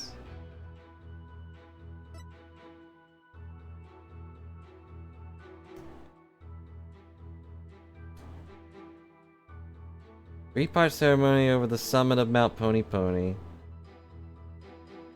Does that matter?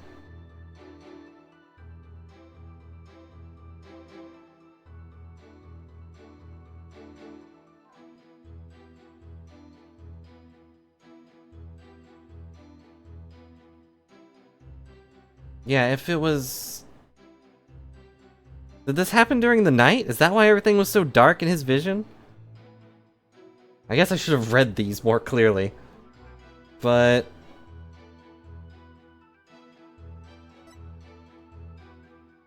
Rite of water. Okay, then... Must be nice to be her, ha ha ha. But... What am I doing here?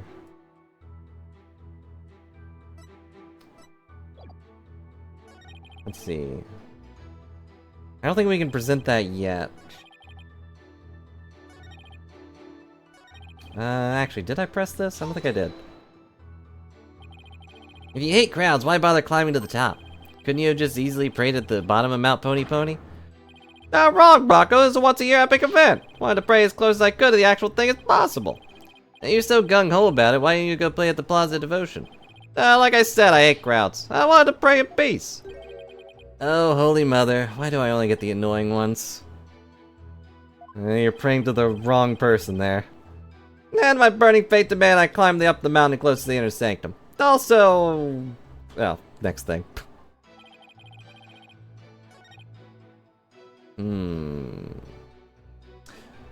Yeah, this one still bugs me.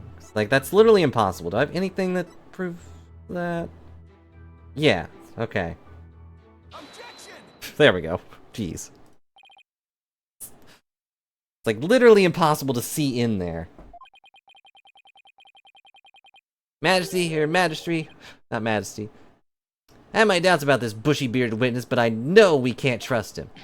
What? You ain't just judging me solely on my oculus beard, are you? Not at all, Mr. Immus. Much more than your sketchy appearance, though that is part of it. Your sketchy testimony. It's testimony, you say? Yeah, recall how the inner sanctum was that day. Specifically, that was completely enclosed by the ritual curtain. Why, yes, I believe you're right. Curtain would have completely blocked the witness's view from Mount Pony Pony. Therefore, you couldn't possibly have seen the murder happen. Oh ha! Mr. Immus, have you been knowingly making false statements to this court? No.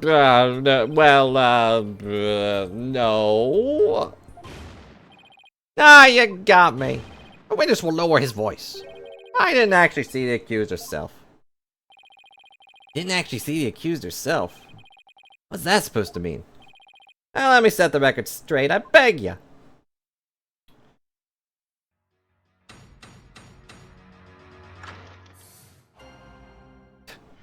Okay. Night of the murder. Amended. I saw their shadowy silhouettes protected against the ritual curtain. The figures were created by the light of the full moon and the clear and still night. She was just a shadow, but I could tell it was the accused reverse gripping that dagger. That's not possible, but okay.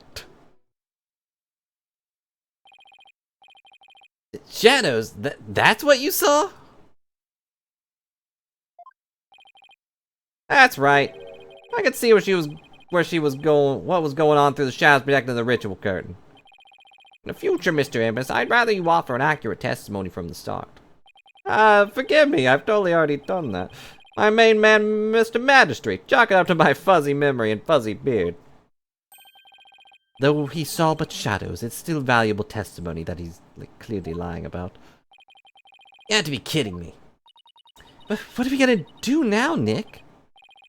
All I can think of is to look for inconsistencies between the actual Wright and what Mr. Immus says he saw. Now then, defense may cross-examine the witness once more, I guess. Said the full moon. Is that probably important? Glad I just read the Wrights thing. Actually, let's press it first. Claim to have seen shadowy figures that were projected on the ritual curtain. You really see them, Mr. Immus?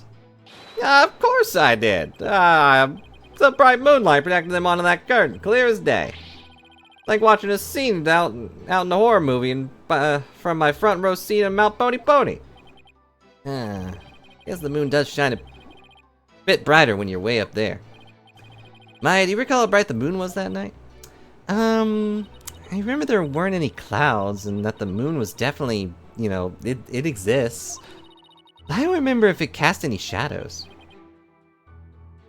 Alright, thanks. Can't deny the moon was really bright. Which means it's possible that it was bright enough to cause shadows to appear. Ha ha ha ha. I remember it just like it happened. Uh-huh.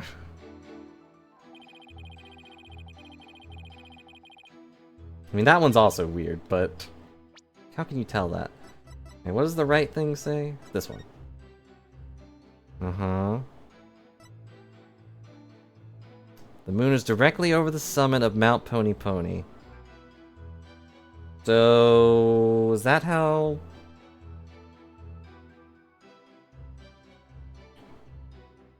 That would probably be it, right? Because if the light was shining down towards that, he couldn't see shadows on the curtain. If it's over Pony Pony. That's how shadows work, right? I remember how light works. I've done art. Eh? Okay. Saw silhouettes protected by the moonlight? Sorry, but that's just not possible. What do you mean? How's it not possible? I thought it was totally possible. That's impossible. I think I'm gonna need a logic release translation on that. Whatever. Just ignore it. Let's take a look at the Wrights guide, shall we, Mr. Emmis? The ride is held when the moon is directly over the summit of Mount Pony Pony. So if the moon was shining from the west, any shadows would be cast eastward. That's how light works. But Mr. Emmis was standing to the west of the inner sanctum of Mount Pony Pony. Oh, holy mother! That's right. Our witness here couldn't have seen any shadowy figures on that curtain. No! No way! Perhaps it was the sacred flames of the lanterns that cast the shadows he saw. I'm afraid not. I expected them during my investigation, but the flames were too small to cast the crisp, distinct figures that Mr. Emmis claims to have seen. But I did see those silhouettes, really. But how could he, Nick? Maybe he was someplace where they were visible? Wait, don't tell me. Your Majesty? Mr. Emmis himself really did see those shadows. It brings a brand new fact to light. And that would be... The brand new fact that comes to light if Mr. Emmis really did see those shadows is... Well, I assume he was somewhere else. Because he's claiming he saw them. He wasn't where he claimed to be at the time of the murder.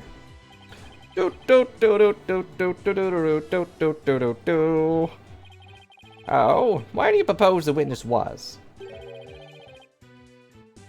Someplace where you could have seen the shadowy figures, naturally. Wait, you mean... None of the mountains east of the inner sanctum are close enough to get it for a good view. That leaves only one place he could have clearly seen the shadows from. And where might that be? This is where Mr. Emmis was at the time of the murder. Yeah, he was at the High Priest's home. I don't even think you could see a piece of the inner sanctum from there. Also, why would he be there? Mr. Emmis at the inner sanctum, just outside the curtain on the east side. That's the only place from which he could have seen the shadowy figures. Hoo-ha! Ugh. Really? Wow, I didn't even think of that. But wasn't the inner sanctum off limits to all but the victim and the accused? And the third party who was there, you mean? I get the feeling that that's a subject Prosecutor Sadamati would rather not touch on right now.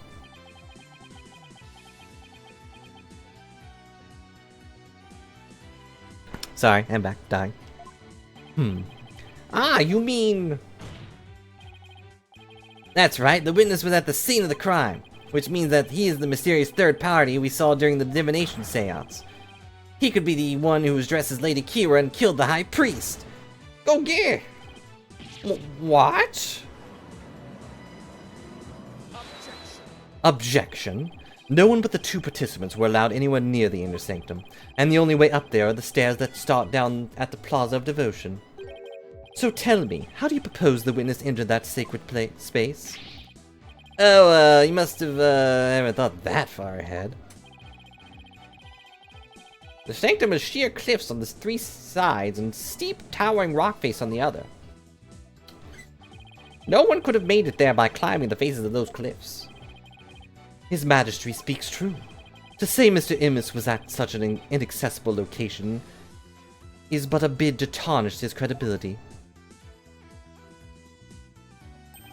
Is that not right?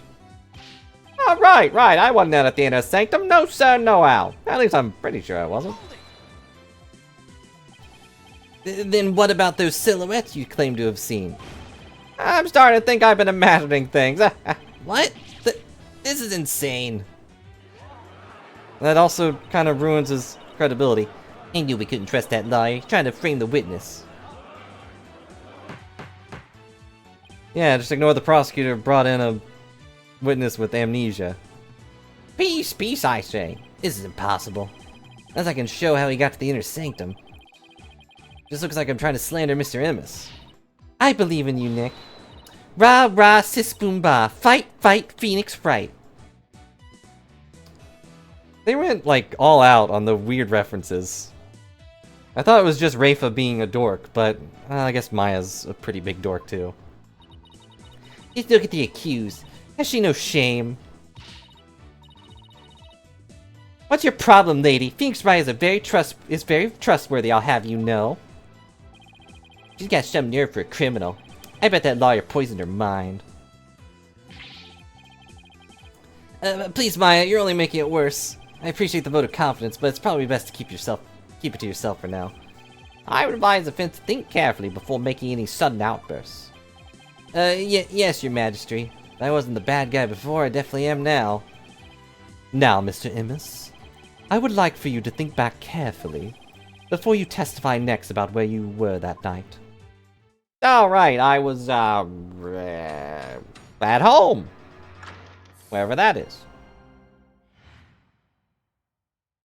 I wasn't at the inner sanctum. I was never at the inner sanctum, I tell you. That much I'm sure of, even with the fuzzy memory.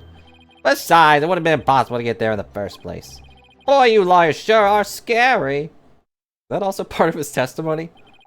I guess it might have been impossible for him to get to the inner sanctum like he claims, but... Now will you desist in trying to frame this innocent witness?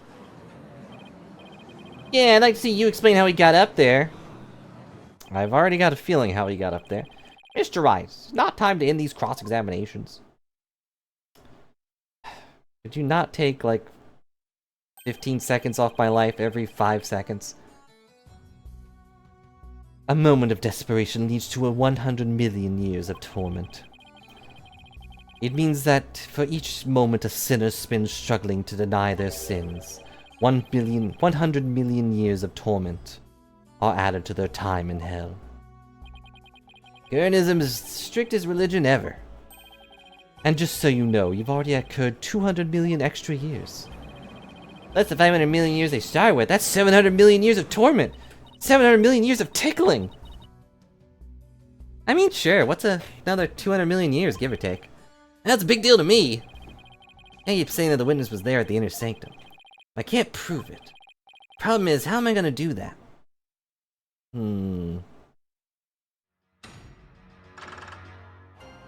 I think I already know how he got there, but I don't know for sure.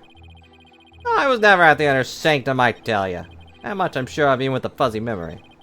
Besides, it would have been impossible to get there in the first place. Boy, you lawyers sure are scary. That is part of his testimony. You know what, I'm gonna push that first.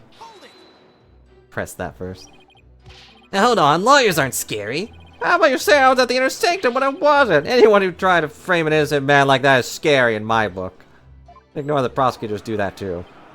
Lawyers are scary. Lawyers are scary. It's a setup. It's definitely a setup. I'm not trying to set anyone up.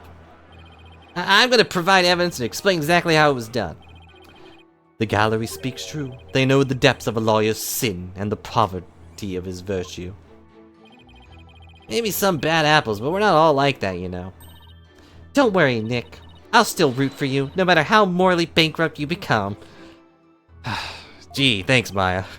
Thanks a bunch, Maya. Mr. Amos wasn't at the inner sanctum, or more precisely, couldn't get there. I don't see a way out of this. Yeah, these kinds of debates only get worse if you argue with them the wrong way. I have to pry some conclusive testimony out of him and then present some evidence. Like when you're trying to catch frogs from a pond. Once you got a grip on one, you better hold on tight. Right. Something like that. I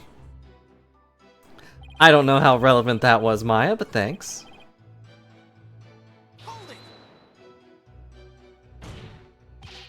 You just said your memory was fuzzy.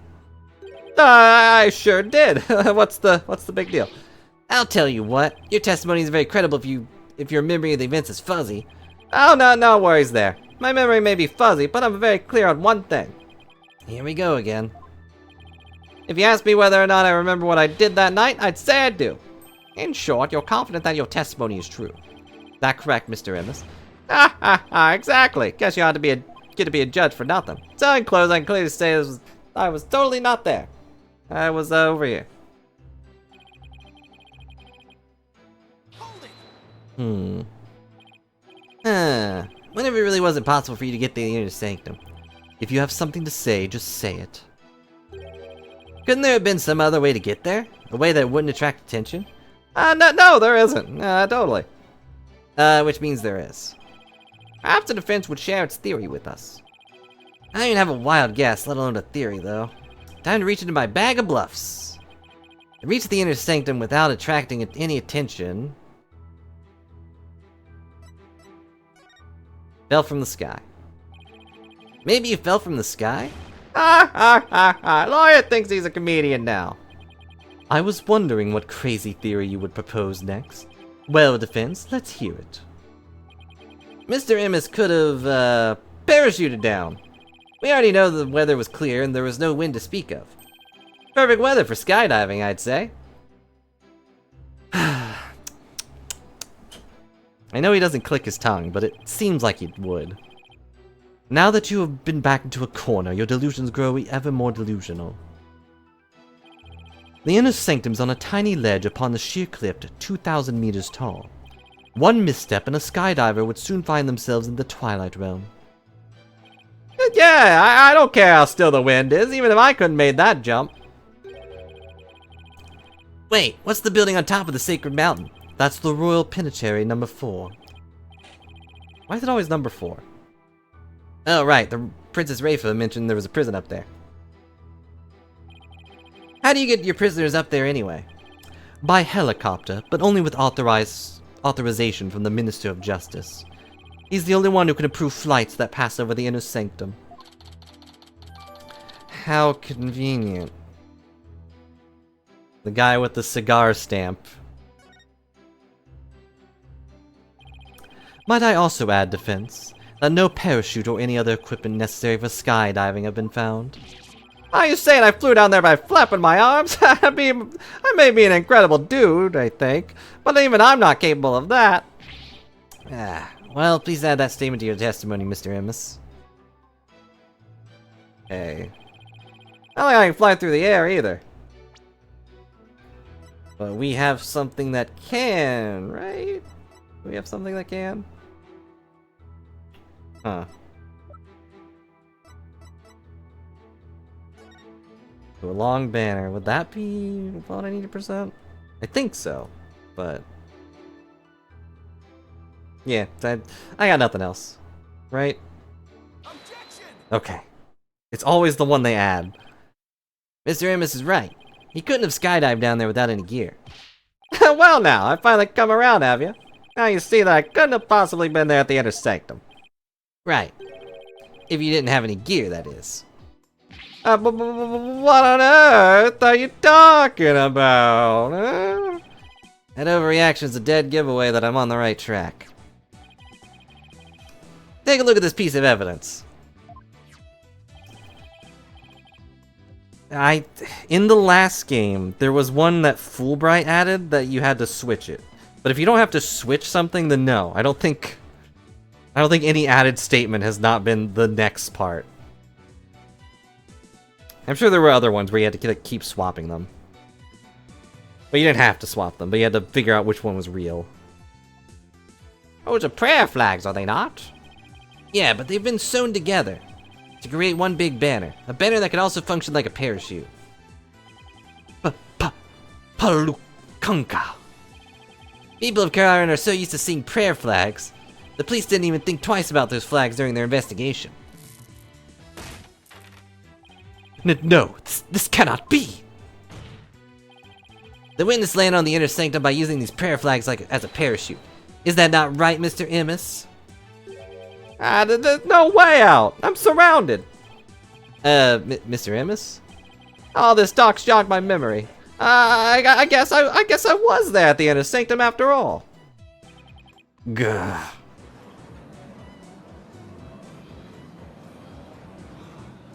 Yeah, but that's also having to add them. You know, it goes back to that comic. Like, why would we not add this to their testimony? It's got to be important.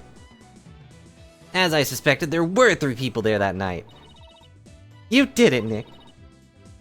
Yeah, we shouldn't let someone with clear brain trouble testify. Like, you should be in bed, if nothing else. You weren't wrong after all. Thanks? Does that mean you didn't believe in me? Mr. Emmis, you were the one disguised as Lady Kee'ra that night, weren't you? Well, what? No, wait, no, Al. It's like this. Oh yeah, I was out there at the Inner Sanctum by accident. By accident? Exactly. And that thing's not a parachute. It's a homemade paraglider. A paraglider? You telling me you could fly using that patchwork mess of material? It may not look like much, but it's as sturdy as can be. I rode the wind like an eagle, going higher and higher from the earthly launching point. Then something happened that forced me to land at the Inner Sanctum. You just happened to land there? You expect me to believe that? Now, please calm yourself, Mr. Wright. Oh, the music stopped. However, the fact that the witness was at the Inner Sanctum is crucial testimony indeed. It certainly warrants further explication. Explication? Is that a word? Therefore, let's continue with more testimony. Again, for the 4th time now?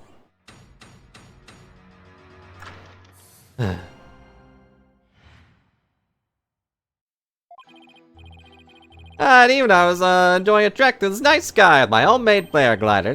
Just as Mr. Pony Pony was drawing near, something terrible happened. An accident forced me to make an emergency landing at the Inner Sanctum. As I landed, I banged my head, causing me to lose my memory. So you see it up on the Inner Sanctum purely by accident.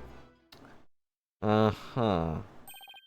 Mr. Emmis, you failed to mention any of this during your pre-trial questioning.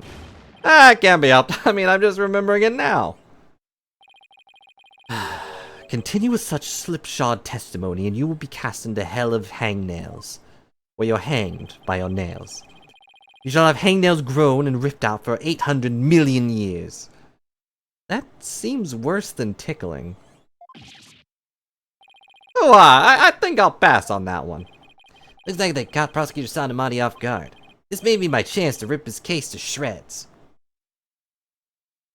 That does seem worse than the tickling, right?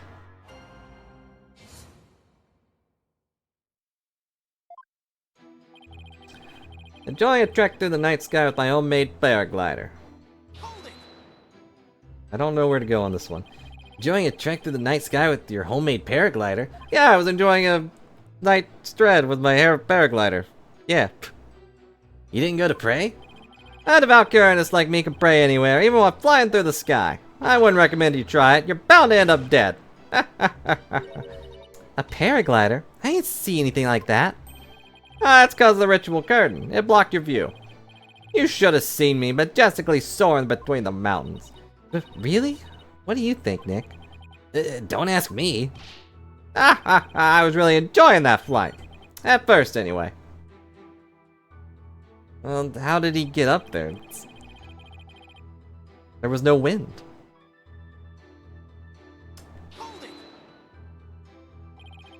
Something terrible happened. Exactly, that's why I say terrible, I mean terrible! What? Was there something unexpected near Mount Pony Pony? What was it again? Wait, you don't remember? Let's say it was terrible.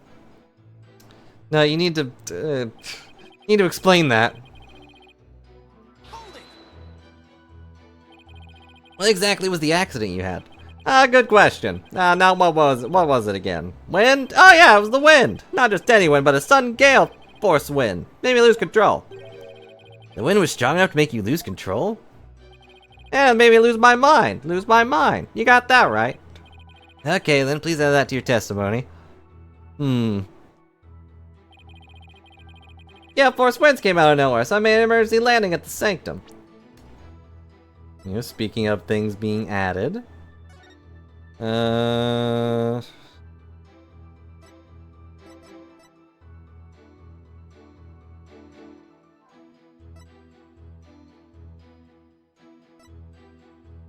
Yeah, okay, it was this one. Just had to make sure. Well, if a cold front move in overnight. But it does say the calm, clear skies, right? So... Objection! there we go. We have a saying in my country, Mr. Immis. One lie begets another. Huh? Well, what's that supposed to mean? Means someone caught lying will lie again and attempt to conceal their first lie. In other words, the current testimony is just a blatant lie you're trying to cover your tracks. You're telling to cover your tracks. What did you just say? I don't have any tracks. I was in the sky. Claim that gale force winds caused you to lose control, but this newspaper has the weather report for the day of the murder. We just went over. It says the area around the inner sanctum will enjoy calm, clear skies today. Palooka! Why, I do believe it says that. Have we already been here? One lie begets another. That makes sense, but... is it really a saying back home? I've never heard of it. Yeah, I kinda made that one up. It's a real saying, isn't it? For real? Well, at least he didn't lie about... he didn't lie about making it up. Kind of. So I guess he also just proved that saying wrong. Your Majesty, the witness testimony claims another flaw. One that's even more fatal to his cause. More fatal, you say? Defense will explain himself at once. Mr. Ames claims he was flying up around the inner sanctum with his paraglider. Would have been impossible to get all the way up there without any wind. Why, yes, I do believe you're right. Well, we know the wind was at the inner sanctum, so... Mr. Ames, how did you get there? And from where?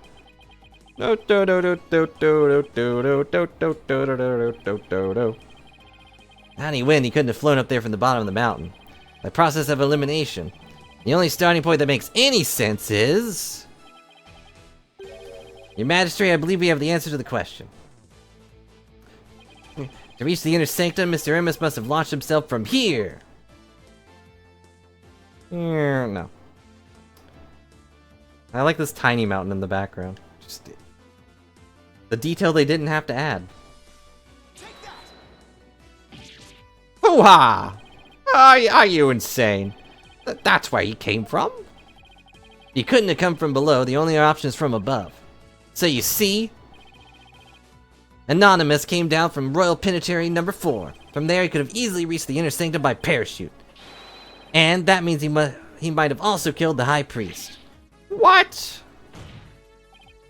Mr. Amos, were you the third party at the inner sanctum? And the one behind the warning to halt the right that the victim received? Was it you who saw his final memory?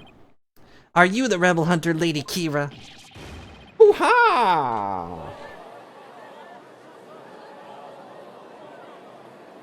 Okay. This is about as far as I've got in my brain. Well, I know who he is, but that's about as far as I've got. I have no idea who actually killed the guy. Hey, Mr. Prosecutor, sir, help me out here. That's work. No thanks. You did it! You finally left him speechless. Come on, Prosecutor, man! Quiet, you fool. You should use this time to prepare yourself for what is to come. For a fate worse than hangnail hell awaits you now. Is it a tickle one? Well done, defense. I must concede this point to you. The witness did, in fact, descend to the inner sanctum from the Royal Penitentiary number 4. Huh? Didn't even put up a fight this time. That's awfully generous of him. But if you are as perceptive as you seem, then surely you've already figured out the riddle. The riddle of Anonymous's true identity. Oh, his true identity? I'm not sure I know quite yet, but I guess I'll have to answer with something. It would seem that I am the only one still in dark here. Would the defense care to enlighten me? Who is this man we've been calling Anonymous? The witness's true identity is... Yeah, if he's an escaped convict, then he has to be... Is really him?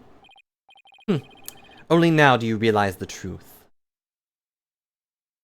This is as far as I've thought, though. I don't know if this guy actually killed him, though. He doesn't seem like the type. Well, do share with us your belated insight. What's wrong, Nick? Just say it. Because this isn't gonna be very helpful to our case. But really? Are you sure? Unfortunately, I've got no other choice. That scruffy beard and shaggy mane completely threw me off. But it's all becoming clear now. The nighttime base jump from the mountaintop prison. The precision landing at the inner sanctum using only a homemade parachute. Chewing on something? Only a paratrooper, or more precisely a former paratrooper, could have pulled that off. This witness is Dats Arbel, prison escapee and key member of Dirk's rebel group. What? Yeah! That's a rebel. The witness is an escaped prisoner? Precisely. The police have been scouring every corner of the city to no avail. They searched every nook, but not every cranny. Meanwhile, here he was under our noses the entire time. Hoo-ha! I didn't think anyone else would see through my clever disguise. But the witness's charade is not all that's been shattered. Is it, defense? Boy, do I hate this guy. Please recall the defense's own words.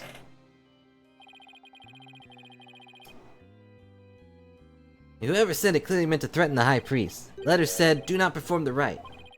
But the rite went on as scheduled. I believe this is why the priest was murdered. Who do you suppose sent that letter? Person with something to hide. The rebel hunter disguised as Lady Kee'ra herself. Yeah, because it couldn't have been him, because he's not Lady Kee'ra. He claimed that the real killer was the rebel hunter disguised as Lady Kee'ra. Yeah, and what's your point? What of the witness's true identity? Do we really need to flash back to the past, like, 5 minutes? No, the past 5 seconds, never mind.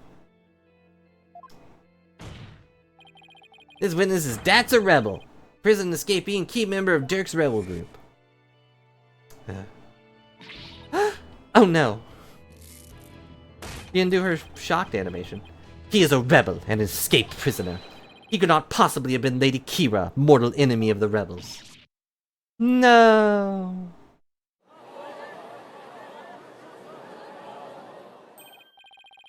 Now perhaps the witness will enlighten us to the truth. After all, he has yet to refute any of this. Ow, poof-ha! You got me. I'm the razor-sharp fangs of the defiant dragons. Da-da-da!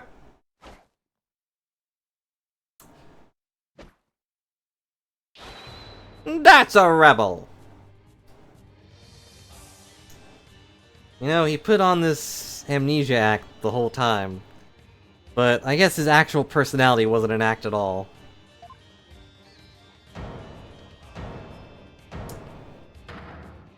Anonymous was a rebel the whole time. He was an imposter. When did you get your memory back? Never lost it. Oh, around the time you guys were talking about there being no wind. But you gotta give me credit for making all that up testimony off the top of my head. Huh. Are you prepared to tell us the truth now? So he did have amnesia? I figured that was a lie. Well, I guess if he didn't have amnesia, he wouldn't be caught dead here. He would have just gone back to Dirk. But, you know, never thought he was smart. Ah, it's true, I parachuted down the intersectum. But I winged my head on impact and ended up unconscious outside the ritual curtain. In short, all my eyewitness testimony was a big fat lie. A big fat lie? Oh, and by the way, long time no see, Yudi. Wait, they know each other? Your Majesty. This filthy rebel belongs to inner jail cell. Oh yes, of course. Bailiff, seize him at once. Seems you really have forgotten the will of the dragon, huh, Yudi? But I haven't, and no dogs of the Garan regiment are gonna lay fingers on me. Ooh, alley-oop. Almost thought he'd fly away. But, you know. Deploy all available resources. I want all units placed on high alert. That's my job, by the way.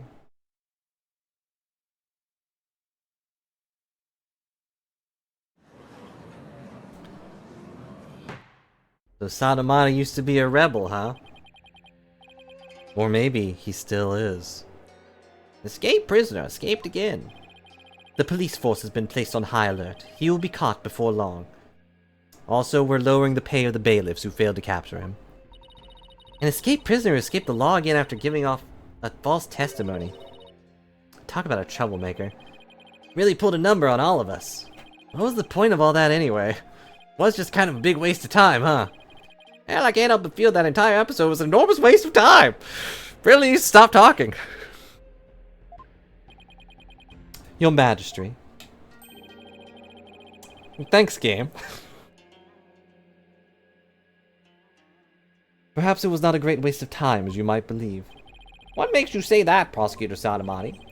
That's a rebel dropped something as he made his escape from these halls. Huh? That scrap of paper looks awfully familiar. These appear to be direct orders from Dirk. From Dirk, the rebel leader? Oh, but we have only a small corner of it. Wait, I remember now. Your Majesty, I've seen that scrap of paper before. You have? Scrap of paper that's a rebel dropped as part of this. This?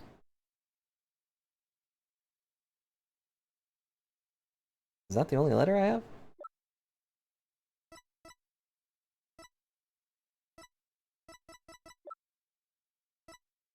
I guess so.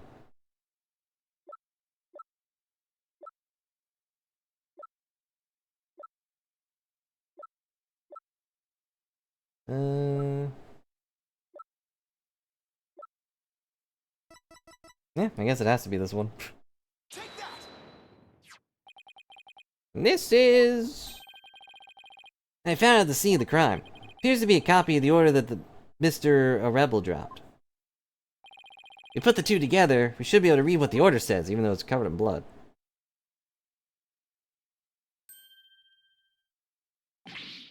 Oh my, just what does it say, Mr. Wright?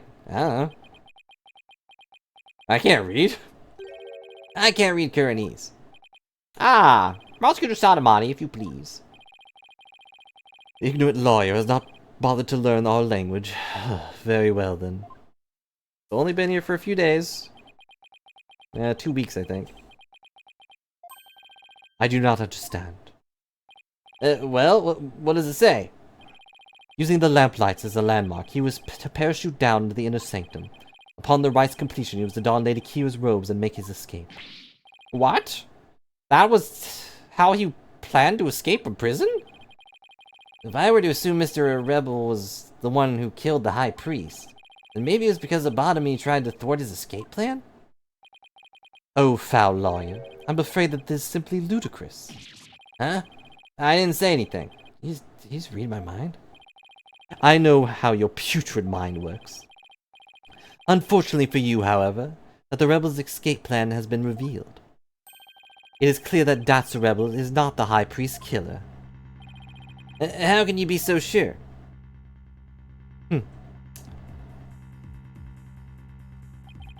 If only you would use that putrid brain of yours every once in a while. Datsu Rebel's plan could not have worked without the help of a certain individual. What do you mean? I am speaking of Abotomy, of course.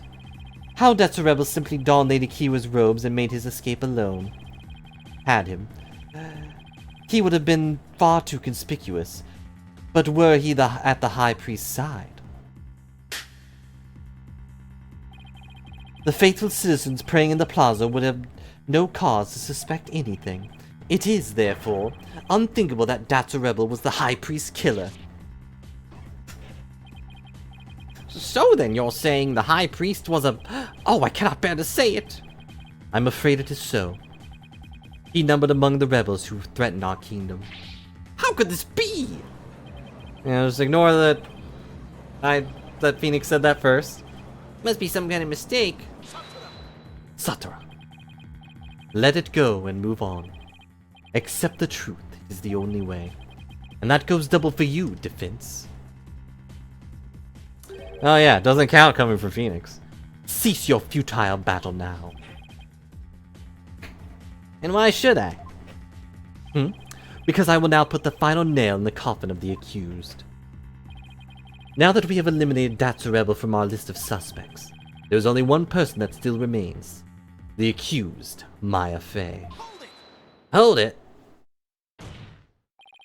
Hold it right there! Aren't you forgetting something important? Something important? Please do explain, defense. Can't end this trial without looking into... the murder weapon? We don't... I mean, we know what that is, but... Yeah, we...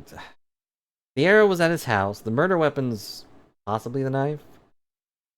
Although we didn't find... Well, I guess they haven't actually searched Rebel. Or DATS. Third party? Okay. Talking about the true identity of the Lady Kee'ra we saw in the Seance vision. If that wasn't DATS a Rebel, then who was it? Objection. Whoops. That matter has already been resolved. I apparently clicked on the Windows button on this thing. Or... What is the Windows button on Linux?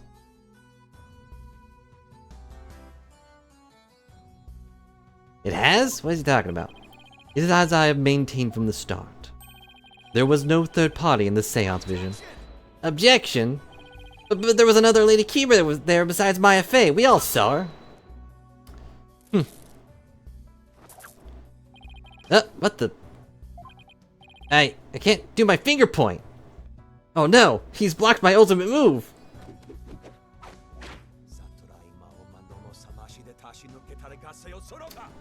How do the beads stop you from pointing?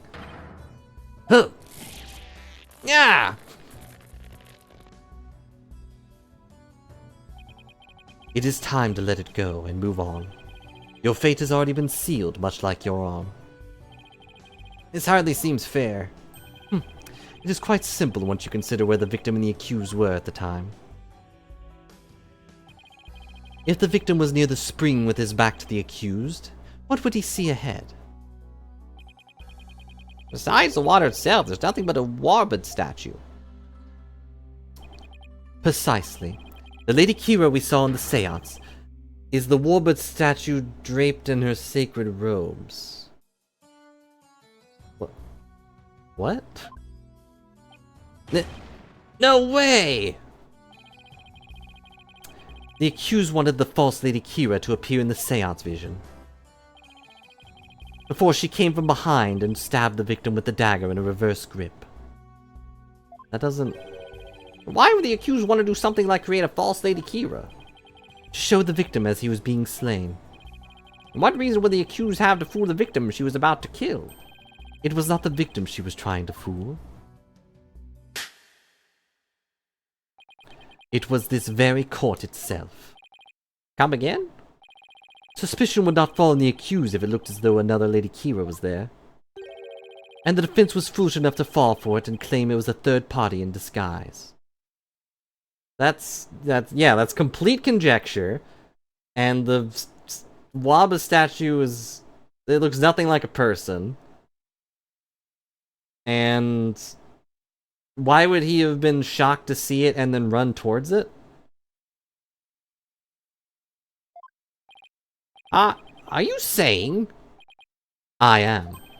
It was all a cleverly wicked scheme perpetrated by the accused. A scheme in which she sought to use the seance vision to mislead us. I don't think you know Maya very well. No offense. But also... I think she would have realized that it doesn't matter what is in the seance vision, you would still think she was the culprit.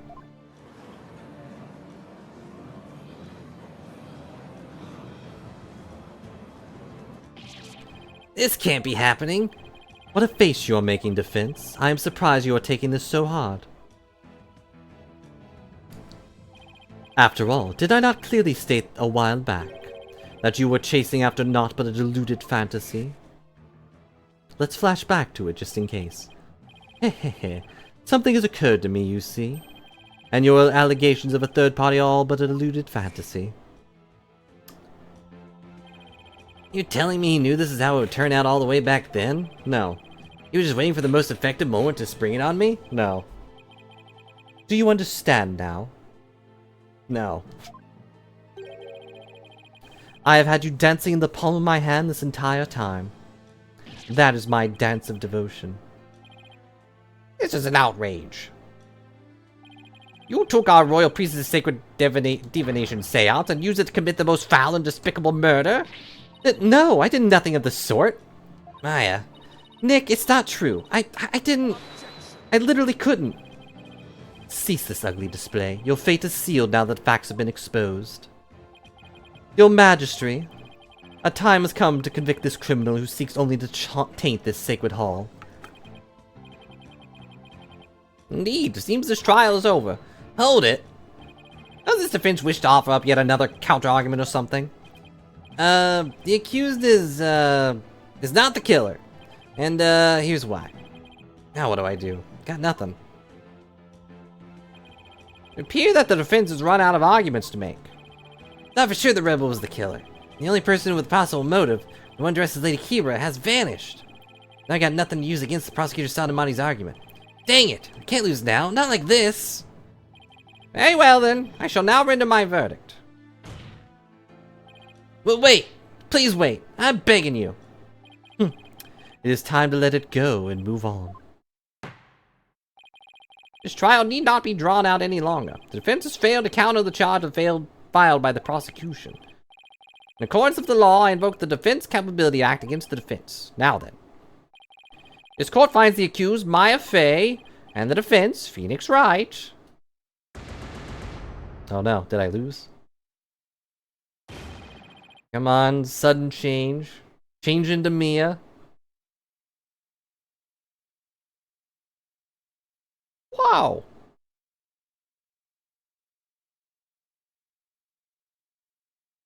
Objection. Your Majesty, please forgive the interruption, but, hey, it's me, gun bailiff. What's the meaning of this? A body has been found. In the Plaza of Devotion, Your Majesty. What's this? What's this? There's dead bodies everywhere. What's this? There's butterflies in my hair. A body? What happened now? And we found this sticking out of the victim. Why, that's Lady Kee'ra's war dagger. Lady Kee'ra, she returned to the Twilight Realm once more. She came to defeat the rebels. Peace! Well, it would seem the dagger that was once lost has now been found. But one more thing to report, Prosecutor Sadamani. Yes? This dagger. It bears the fingerprints of Maya Fey on it. What? How convenient. But... why would Maya's prints be on it?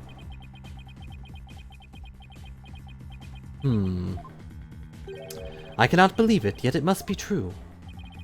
Something the matter, Prosecutor Sadamani. This trial's run its course, and the accused's guilt has been firmly established. However, it would seem the defense was right about one thing. It was? You claim that the murder at the Inner Sanctum had been carried out by the rebel hunter masquerading as Lady Kee'ra. I did say something to that effect, but what of it? Prosecutor Sadamani, are you suggesting what I think you are? I believe the true identity of the rebel hunter who has been masquerading as Lady Kee'ra is none other than the accused, Miss Maya Fey. What? Me? What? She can channel spirits, and she has done something similar before. Kind of. I realize how shocking this must seem. Looking back, however, I now realize there is much that pointed to this fact.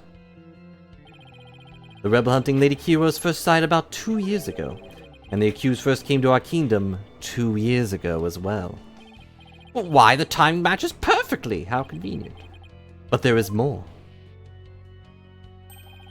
The warning letter was found in the High Priest's bedroom 3 days before the rite.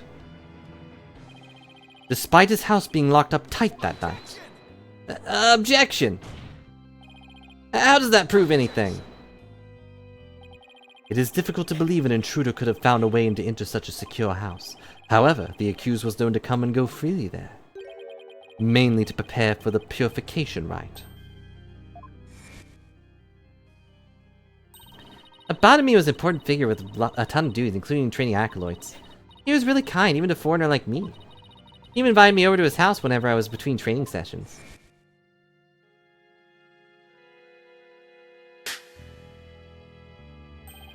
The accused could have easily left the house unlocked for herself without anyone noticing. No!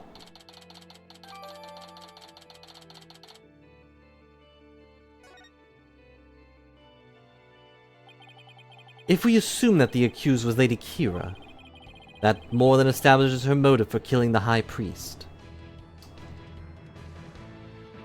I'm sure it's gonna be said that, oh, it was happening, like, while she was out and about, but isn't the fact that someone just died to this dagger prove that it couldn't be Maya, who was arrested? What is your wild theory? Yes, the victim was secretly an insurgent, bent on helping Dat's a rebel escape, after all. Mimikyu, that was also my first thought. Had to have been someone from inside the house?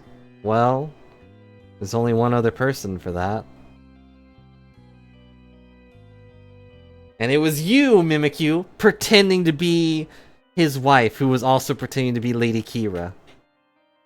We're gonna probably find out that he was married 2 years ago or something. Precisely. That made him a target of Lady Kee'ra's wrath. They seem like a happy couple, though. But she's really sad that he was a rebel. And after killing the High Priest, she then unleashed her divine justice on another rebel.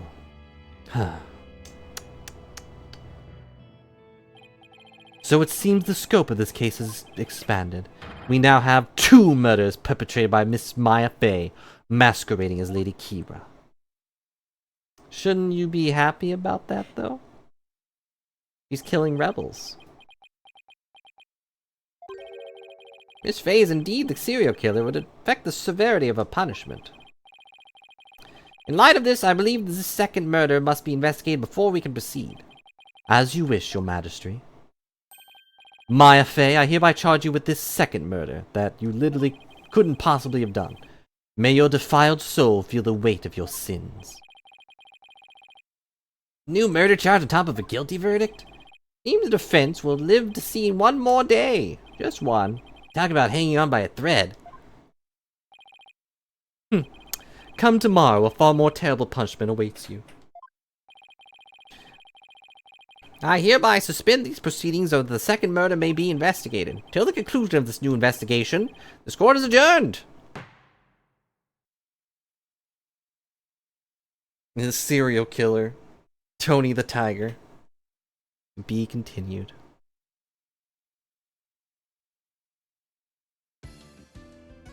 We did it. I can't say I expected another investigation day, but I'm not too surprised.